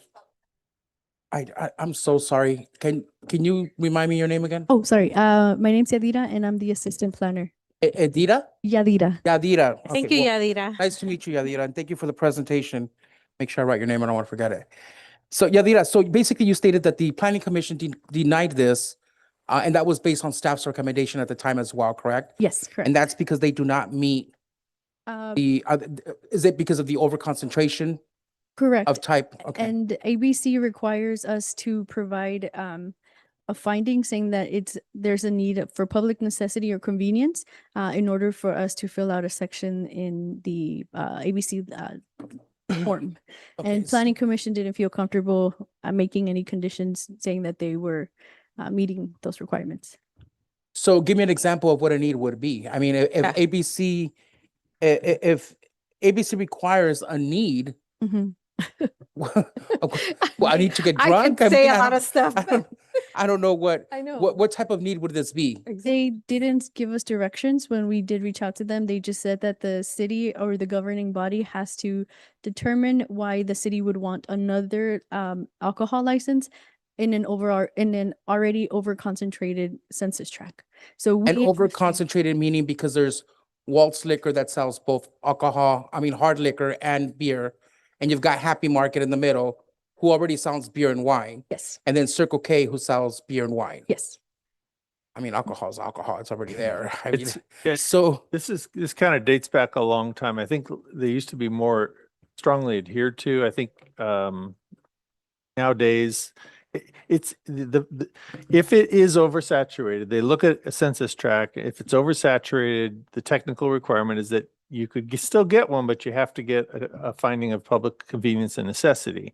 And so again, that you have discretion here if you think that there's a need, the need would be that there's a need to serve people who want to buy this kind of alcohol. Or is that need already being met? Or, would it be helpful to have another one of these? Is this an appropriate location? That's really what you're looking at, and the council has discretion in that regard. Sometimes when there's like, you know, a Target and then a liquor store and they're all kind of closely together, and there's a restaurant maybe that is selling it, it can be oversaturated but there's a need out there. You know, people like- want to go to a restaurant and Like a need would be like a one-stop shop instead of, let's say you're gonna have a party, right? And you're gonna have both beer and hard liquor. You're gonna go And grab your groceries? you're gonna grab groceries instead of having to go to one store to buy the groceries and the beer. And then you have to go somewhere else to buy the hard liquor because you also want that. The need is, let's have it in one stop. Is that a need that we would put on there? One-stop shop? yes, that could weigh into it. I'm just- Convenience and necessity. So it's like your convenience. The sales tax convenience, a need? Go ahead, Okina. Thank you, Mr. Mayor. I just wanted to provide some clarity with regards to that. ABC, with regards to the need and necessity for these type of uses, ABC set parameters to the limit based on the census tract. Once the parameter exceed based on legal nonconforming status, or it was done way before that parameter was set by ABC, that is considered grandfather clause. If the city has the discretion to go above and beyond what those minimum parameter are. In order to do so, the city, being the city council or the planning commission at the final stage at the council, has the discretion to consider the needs and necessity findings in order to support. Once the city make a determination to approve that, then and only then ABC can move forward with their public hearing process and their license proceeding. So what was presented before the planning commission denied the application based on the overconcentration aspect of it. Thereafter, the applicant filed an appeal within the 10-day appeal period to be heard before the city council. And tonight before you, you have the staff report that outlines the overall report and application being requested. Also before you, you have two different resolutions that is provided to the city council. Resolution 26-24 is a resolution of denial that is templates similar to what the planning commission's recommendation was. Resolution 2625 is a resolution of approval. If the council choose to make the finding to support the needs and necessity aspect of that, the licensing perspective from ABC standpoint, it's just an upgrade from a type 20 license to a type 21 license. So I wanted to provide that clarity to you. The applicant and their representative is here in the audience tonight as well, and are here to answer any questions, any additional questions that the commission that the council may have with regards to their requests. We did receive in the planning commission meeting, both in opposition and both in support from the public. So I wanted to share that with you, and this is a public hearing item. So staff is presenting the finding that's set forth based on the current status, as well as based on the overconcentration aspect. So once the council asks any questions that's needed of staff and or the applicant, we open up the public hearing and the applicant can present their case as well. Okay. Thank you for that, let's Okina. open it up. Okay, so what I'm gonna do is I'm gonna go ahead and open up the public hearing. And then, thank you, Yadira, appreciate your presentation. Thank you. So I'm gonna go ahead and open up the public hearing. Anyone wishing to speak in favor of? At this time, if there's anybody in the Zoom chat room that is looking to speak during the public hearing, kindly raise your hand and you will be admitted as soon as all in-person speakers have an opportunity to speak. Hi, good evening, mayors, members of the city council and city staff. My name is Dheeraj Swami, and I'm here this evening as a friend of the owners and their design consultant representing Happy Market. Before I begin, I would sincerely like to thank the city staff, the Planning Commission, and the City Council for the time and effort in reviewing our application. Tonight, we respectfully ask the City Council to grant our appeal and approve the conditional use permit, CUP 202602. I would like to add to the gentleman's point that this application is not creating a new liquor store.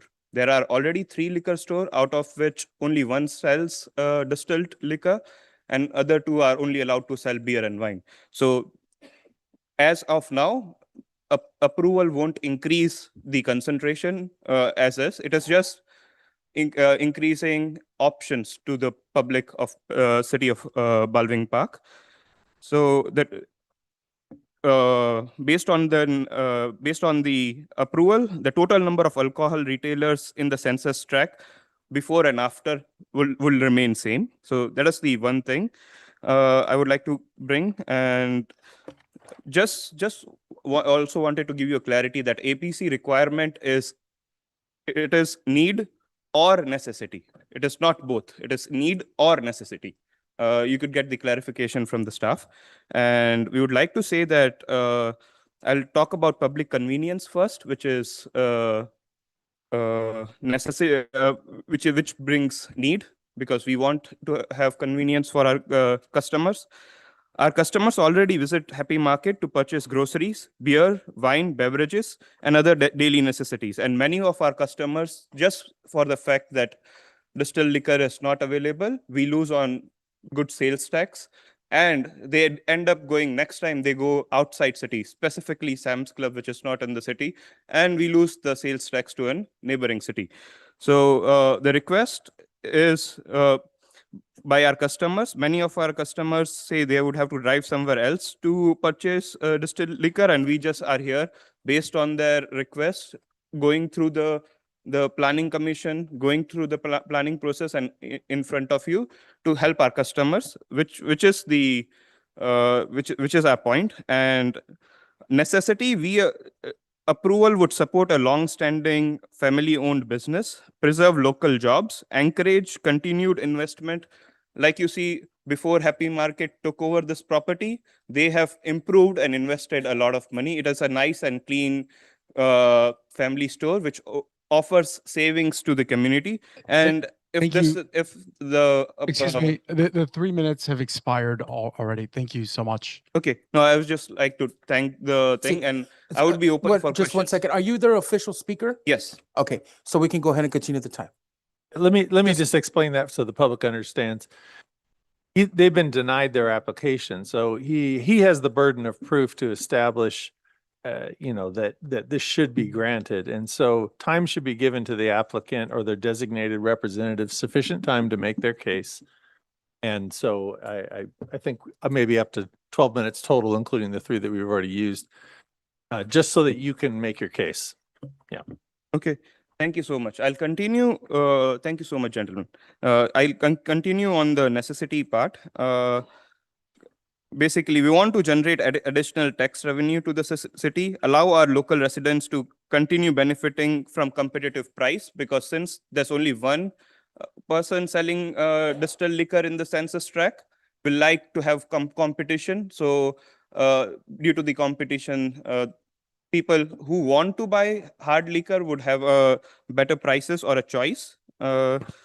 I would like to go to a point regarding the school and minors. We would like to share that Happy Market owns multiple liquor stores apart from this grocery stores. And it is in the good standing that I would like to say that they have never received an ABC disciplinary action or citation related to sale of alcohol to minors. Their staff is trained to check the ID every time. So the idea being, we are not increasing the number of licenses. We are not increasing, and we don't have, you could ask the staff, based on their review, we are code compliant. And plus I would also like to make a statement that whatever you guys decide, if you decide to for approval of this thing. Happy Liquor, it is our commitment to say that Happy Liquor would go ahead and do all the improvements that the city suggests to the store, and we are ready to invest in the money and all the suggestions that the planning commission has made. We'll go ahead and adopt those things just to the benefit of our public, to make sure that a family-owned business, it keeps investing money and has an incentive against us. So we respectfully believe this application satisfied the findings of public convenience and public necessity, and we kindly ask you to grant our appeal, overturn the Planning Commission's decision, and approve the conditional use permit. I'm open for questions if you have any. Thank you so much. We appreciate it.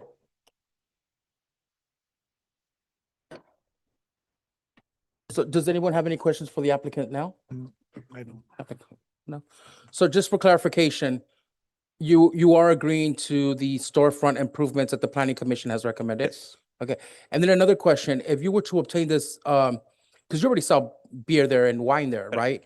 This would just be adding the liquor, the hard liquor. Correct. So would this be on a shelf where I can just go in there and grab it? Or is it going to be the style where it's usually behind a counter and someone has to get it for you? Behind, it was presented in our drawings. It would always be behind the counter, and you'll Okay. need an employee you request the employee checks your ID, and based on that, the transaction would happen. So Perfect, okay. it is not an open to all sort of sale. You'll need a staff member to help you. And you're not going to blast the entire storefront with, we saw Bacardi and we saw tequila No. posters on the front, right? So, the Planning Commission has asked us to be compliant with their signage things, Okay. and we agree to the points made by the Yadira and Nick here are very genuine, and as a licensed professional, I'll say I agree to whatever they are suggesting, and it is in benefit of both the store as well as the public. So we agree to whatever they would suggest if we are approved. Perfect. Thank you so much. Mayor. That's the only questions that I have. Go ahead, Councilman I Robin. have some questions. So you already sell liquor and you just want to sell heavy liquor. My question to you would be, if this was to be approved, will you check and double check to make sure that there are no intoxicated individuals in your parking lot? I've seen it in other liquor stores, not yours. As a matter of fact, it's a liquor store by my house, that they allow people to sit in the parking lot or hang out and drink, and that's not okay. So would you make sure that that's not happening in your parking lot? I know you already said you already upgraded it and you're going to make sure landscaping is well kept. For the safety of our community, will you make sure that that is not happening on your property? Absolutely.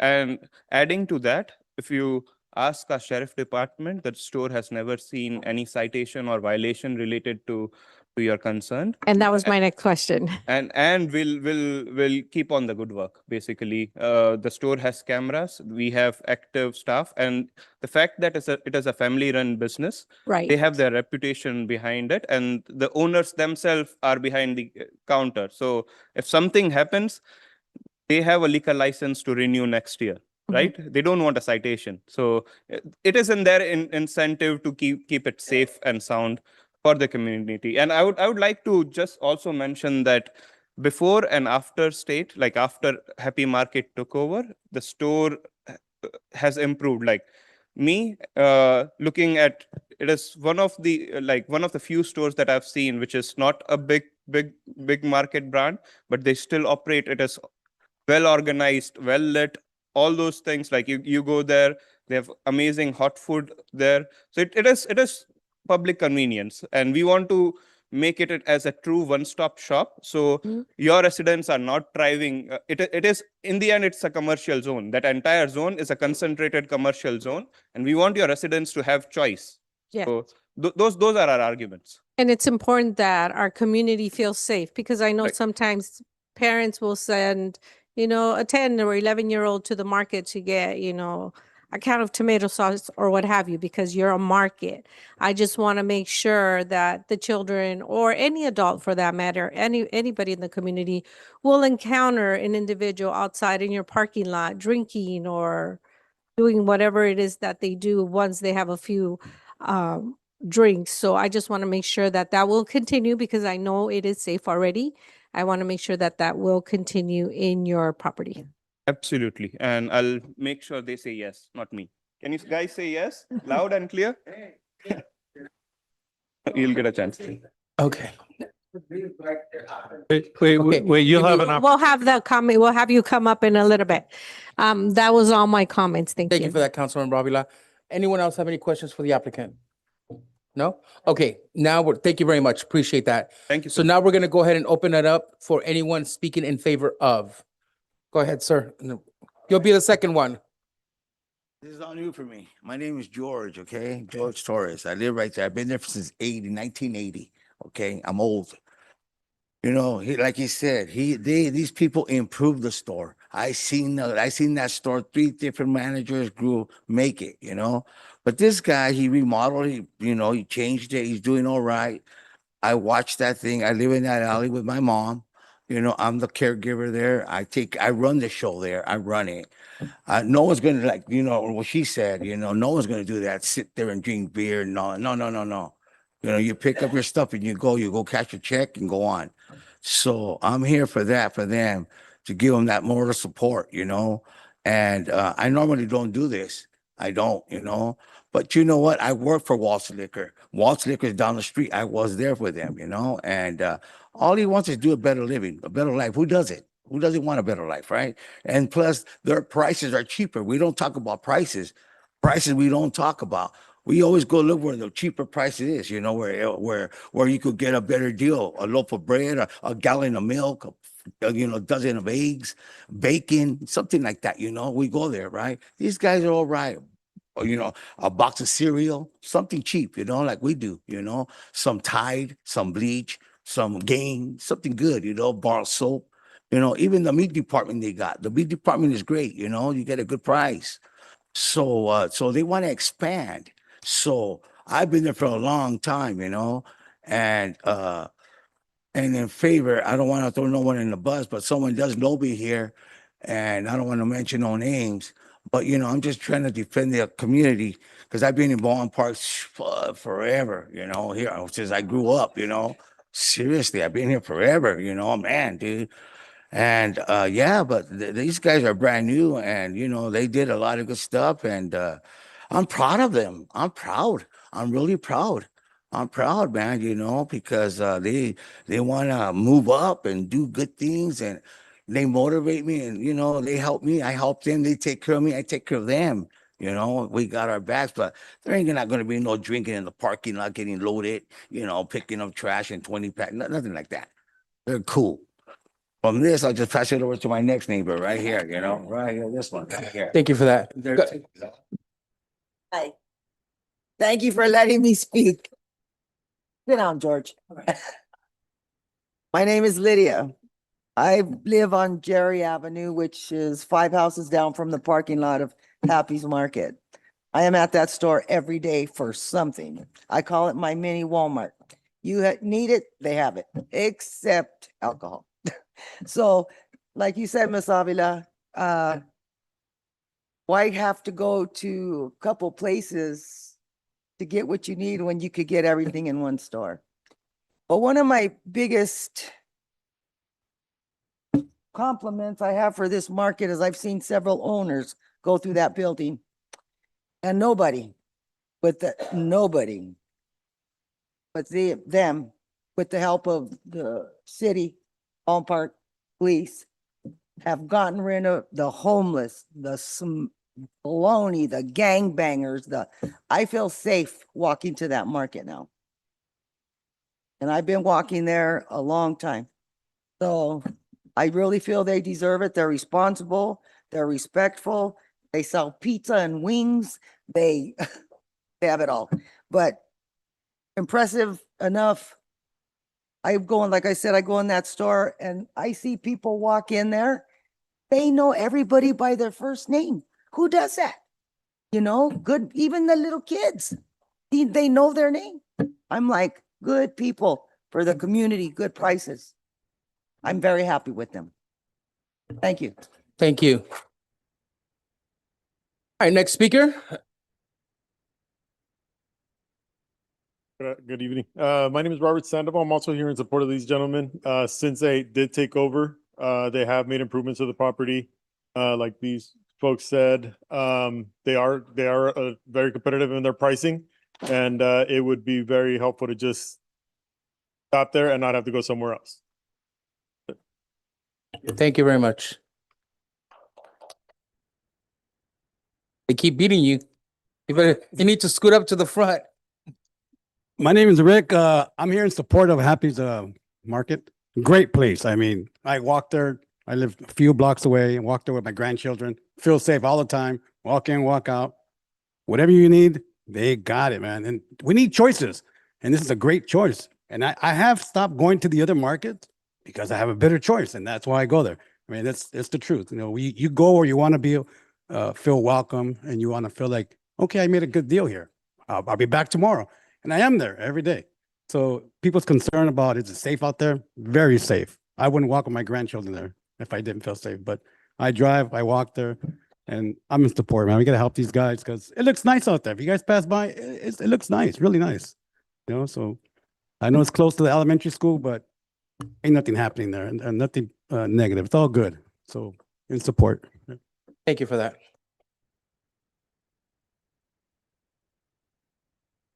I only got your time. Good evening, Mayor and council members. I'm here, resident 40 years, and Happy's Liquor is a place that I go to get my goods.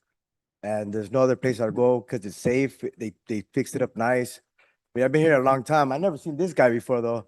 I've been here a long time. But that place is good. I mean, I'd rather put my shopping dollars in that store and help the city thrive, you know? And I just want them to get their liquor license, and I know they'll manage it responsibly. Thank you. Thank you for that.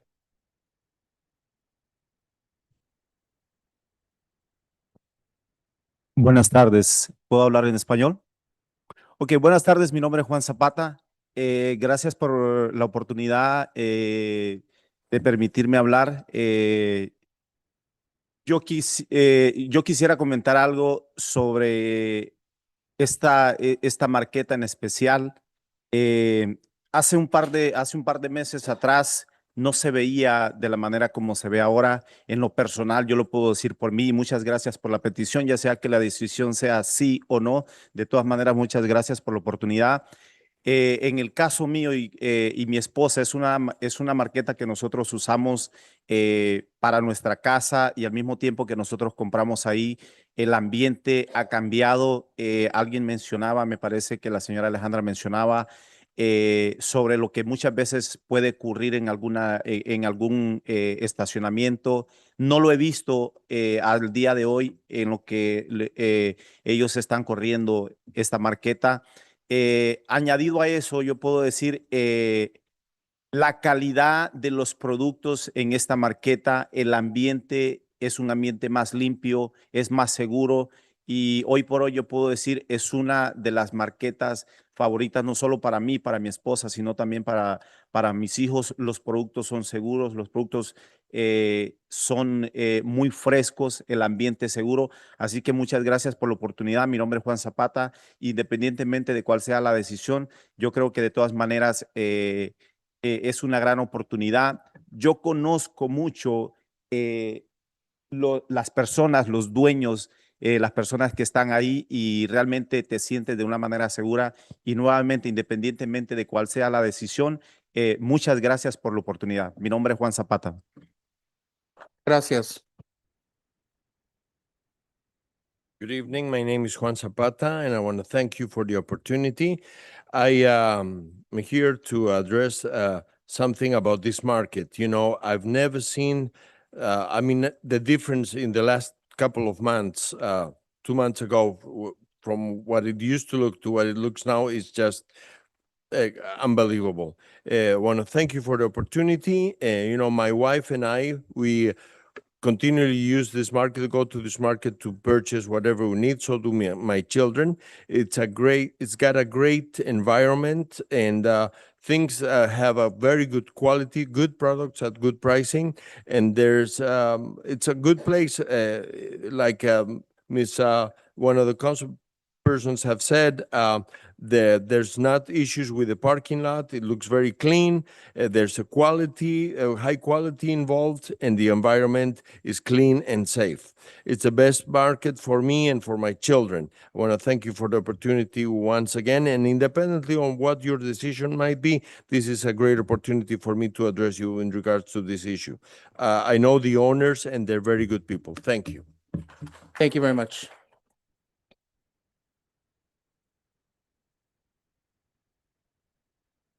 Hello, my name is Emilio. I came to the first meeting and I was a little disappointed. I was giving them some support, and I felt like there was no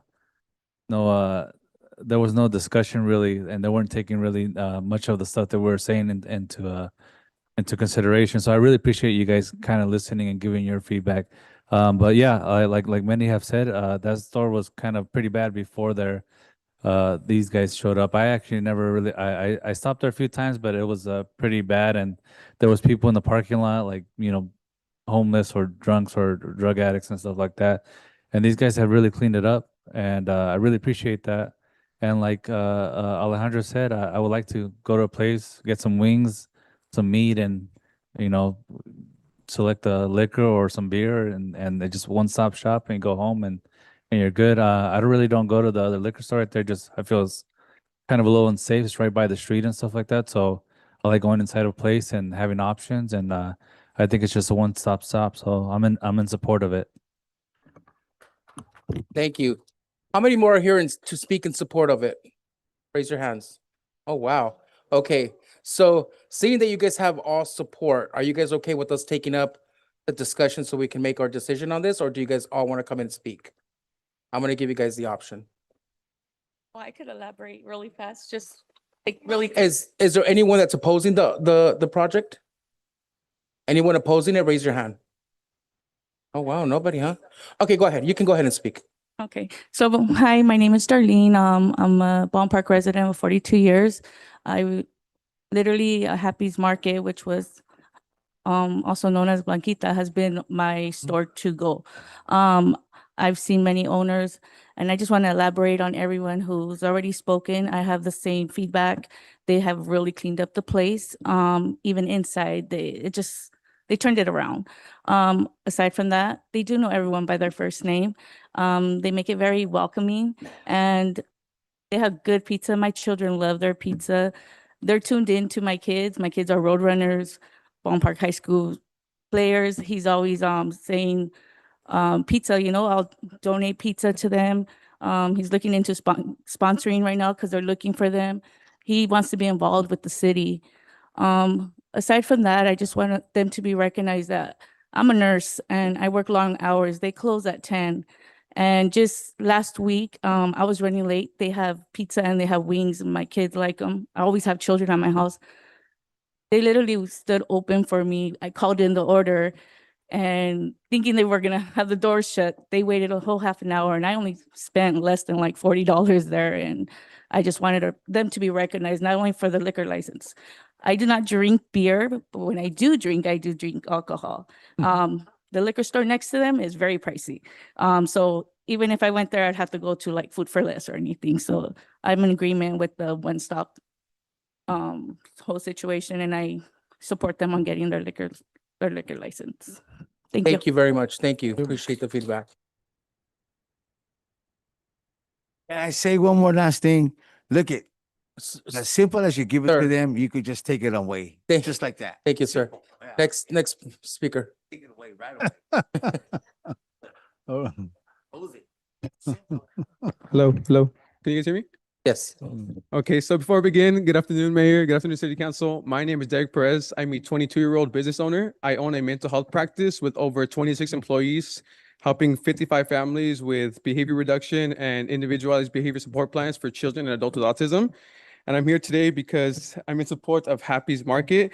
Most people don't know that Happy's Market before was named La Blanquita. My family used to go to La Blanquita all the time. We loved it, but we noticed that there was a few improvements that needed to be made that unfortunately weren't made under them. Since now that I'm 22 years old, I'm getting to the age where I'm getting into a little bit more alcohol consumption, I'm not saying I'm overdoing it, but I do like to explore and try different alcohols here and there. I have gone to Walt's Liquor before a handful of times, and I feel that every time I have a few questions regarding the alcohol, regarding the flavors, the taste, the percentages, I feel very ignored, or I feel like I'm being talked to and dumb. I feel like someone like me, young, getting into this field, I feel like, not this field, but like this area, I feel that, being respected and having an open mind regarding the type of alcohol that we're drinking is something that, everybody should consider, not just for the older folks, because, a lot of young people aren't drinking nowadays. So I feel like this is a good opportunity to branch out and open with them. I haven't felt that with Waltz, but with Happy's Liquor, I felt like it's open season over there. I have any questions, and they will literally go from behind the counter to hand it to me just to let me know, oh, it's here, here, and here. If you need anything, it's right there. So that's perfect. And one of the reasons I actually go there and I'm here speaking here today is because I really, really, really like this drink called Cutwater Tequila Margarita. And for me, as a business owner, I usually work 60 to 70 hours meeting with parents or meeting with pediatricians, schools, a few schools in Baldwin Park, actually. So that's something to look forward to. Since Happy's Market doesn't currently sell it, I do have to make a separate trip elsewhere, which as a business owner, again, is very, very time consuming. And sometimes I have to put off meetings with clients or parents or anything of the sort because I just don't have the time to do everything in one go.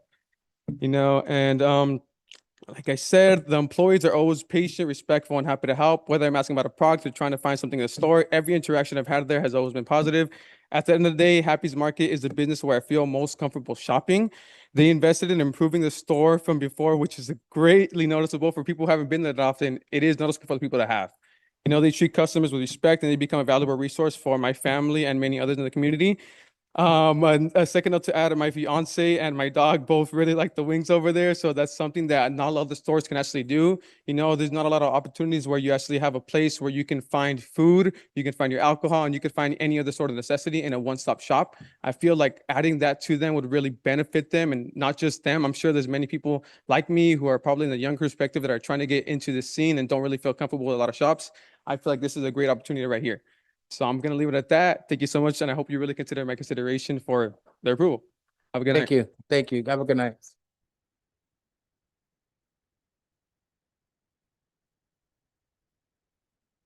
Hello, good evening, everyone. My name is Julian, and I've been a resident of Baldwin Park for many years. I wanted to speak today because I support Happy's Market. Since they took over the location, I've noticed a big improvement in the store. It's cleaner, it's better organized than other stores. Every time I go in, the employees are friendly, respectful, and always willing to help. If I have a question or I can't find something, I do most of my shopping there because it's convenient. One thing that's always been inconvenient is just having to make a separate trip somewhere else just to buy alcohol. It would be much more convenient if I could buy everything in just one place. The staff treat customers with respect, they're patient, and they make people feel welcomed. That's the kind of business I want to support in Baldwin Park. I hope you consider my experience and positive impact this business has already had in the neighborhood. Thank you for your time, everyone. Thank you. Thank you very much. All right. Is there anyone that would like to speak again against the item? No? Right. So now I'm going to go ahead and close the public hearing. Council colleagues, does anyone have any questions for the applicant once again, or are you guys ready to discuss? I just have, sorry, Go ahead. one comment.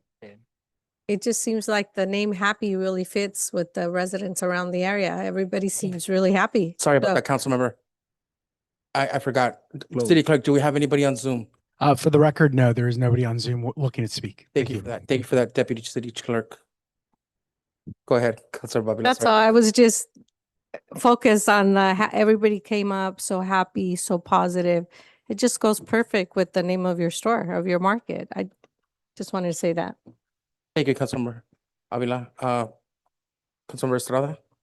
Yeah, thank you, Mayor. I mean, I just, I think it's it's, for one, I think it's a little weird to try to find what is it, a necessity in alcohol, right? A need or necessity? But, I know that the track looks like it's there's too many oversaturated in that track, but upgrading this license isn't going to, change any of that. If it's already oversaturated, then it's already oversaturated. It's not, nothing's gonna happen there, except the only thing I can see is that there'd be more competition, more options available to the residents in that area. And so, you know, Happy's Market is probably the only market within range of that area, the north side of Baldwin Park. So I think we're all very aware that the north side of Baldwin Park doesn't have a lot of options when it comes to shopping. But we want to make sure that those amenities are available to them, not only available to them, but also that we can sustain those businesses and be supportive of them. I think all of us have complained about businesses that are, or property owners that are absentee and that are not involved in maintaining their properties, whether it's plazas or small businesses that aren't doing their part to maintain, you know, just the aesthetic of the area and just keeping it clean and safe for everybody. And so we know that the owners of Happy Market are involved. We all pass through there. It looks clean. People love it. And I think that we should be supporting those businesses and making it easier for them to succeed and giving them the tools necessary to make sure that they are sustainable as well, especially during, you know, these economic times. So just wanted to make those comments and point those things out. Thank you, Councilmember Estrada. Councilmember Lozano, Mayor Pro Tem? Mayor, I'm sorry. Thank you. I just want to say, first of all, thank you for everybody that came and stayed and spoke in favor of Happy Market. I also want to say, as most of you know, because I'm an educator here, that my school is located 1 block over from that location. And so for the families where I teach, that's where they go to shop. And it's very convenient. It's necessary, and I appreciate all of the improvements that have been made, because as I said, you know, our families, my school families go to shop there, and they're very appreciative of all of those changes you've made. So thank you, Mayor. Thank you, Mayor Pro Tem. Councilmember Lozano? Yeah, I just want to, first of all, I'm full support of this market.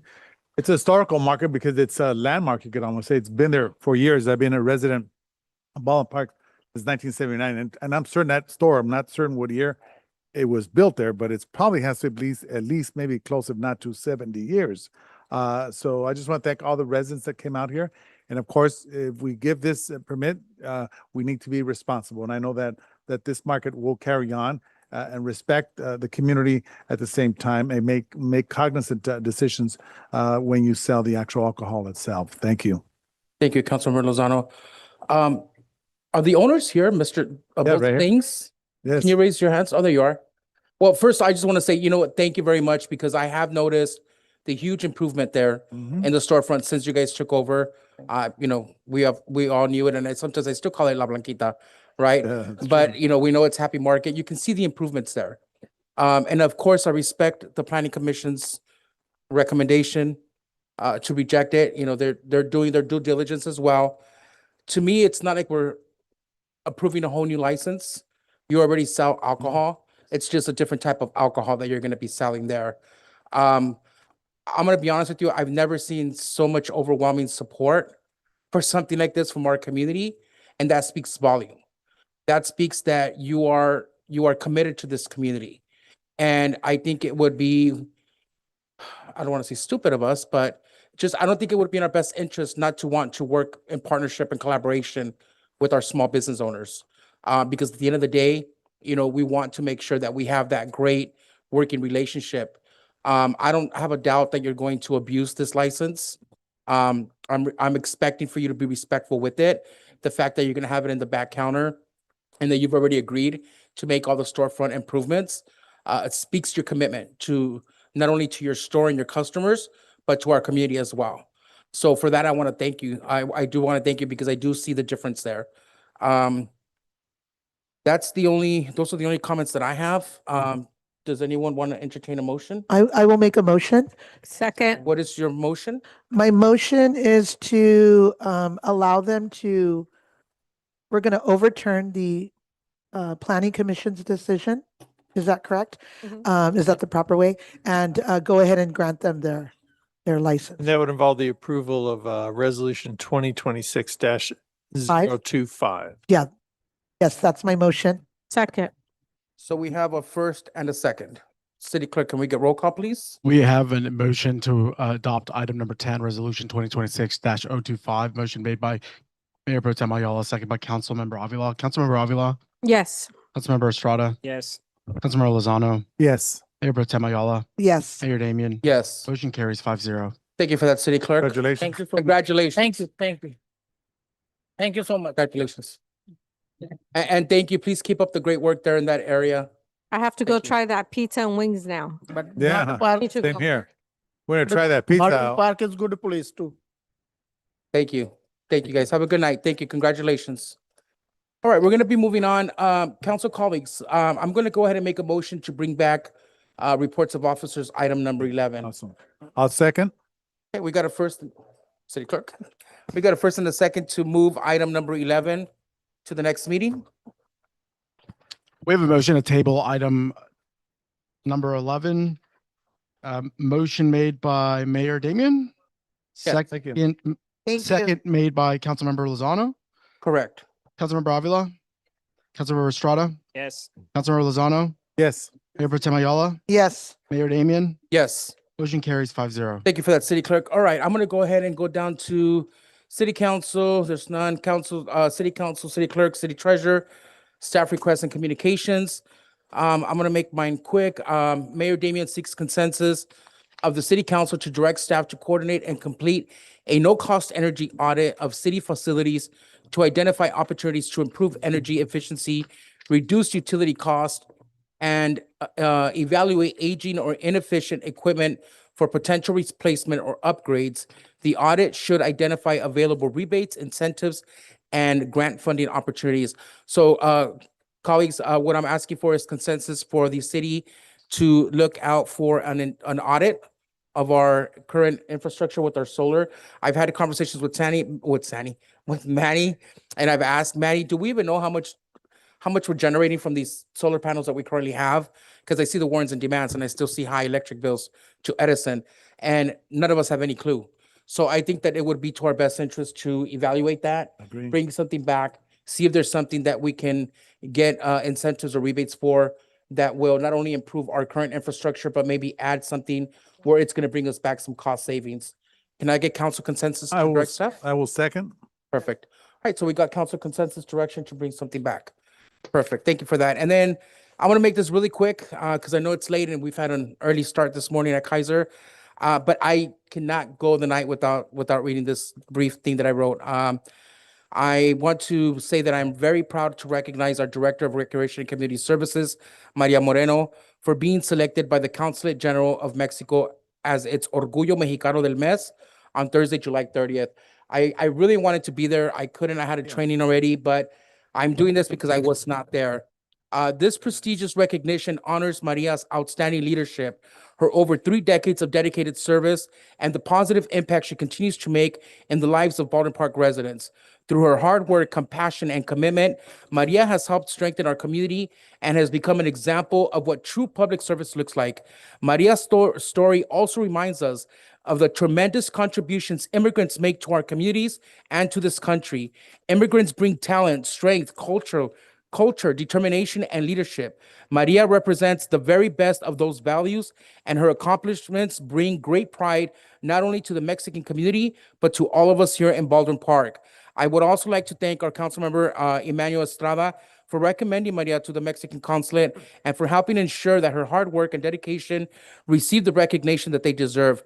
Maria, I can't see you because I'm short over here, but just wanted to let you know that we are extremely proud of you. I want to thank you for your leadership, your heart for our residents, and the pride that you bring to the city of Baldwin Park. Congratulations on this truly well-deserved honor. Thank you, Maria.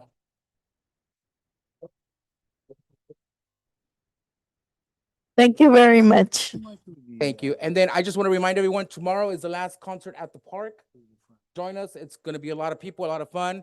So come out because it's the last one. I think it's Los Cadetes, the something. So they'll be playing tomorrow. That's all that I have. Anyone else have any? No. Estrada? Mayor, just on a quick note, I visited one of our local eateries after the 5K, which was La Tropicana. And so, it's a very good place. It's very, very friendly people, very good people, good food. It's a local business, and they've always been gracious enough to be involved in some of our activities. And so, I know that they've been having some issues with their outdoor dining.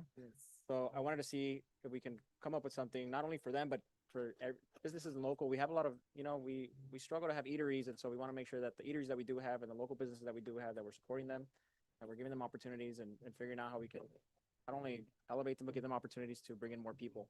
So Is that the one on Main that has the little tables and chairs? They used to, what happened, they had one right next to it, but the one on the sidewalk, Yeah. that's the one they took over. We could bring that back somehow, Manny, and address it, because it's important. I know there's ordinances and so on and so forth, but let's look at that. I'm glad you brought that up, Estrada. Yeah, I agree. And I think that we should look at what we can Yes. do internally, ordinance for those shops there that are eateries in Maine to improve it and allow for some type of sidewalk.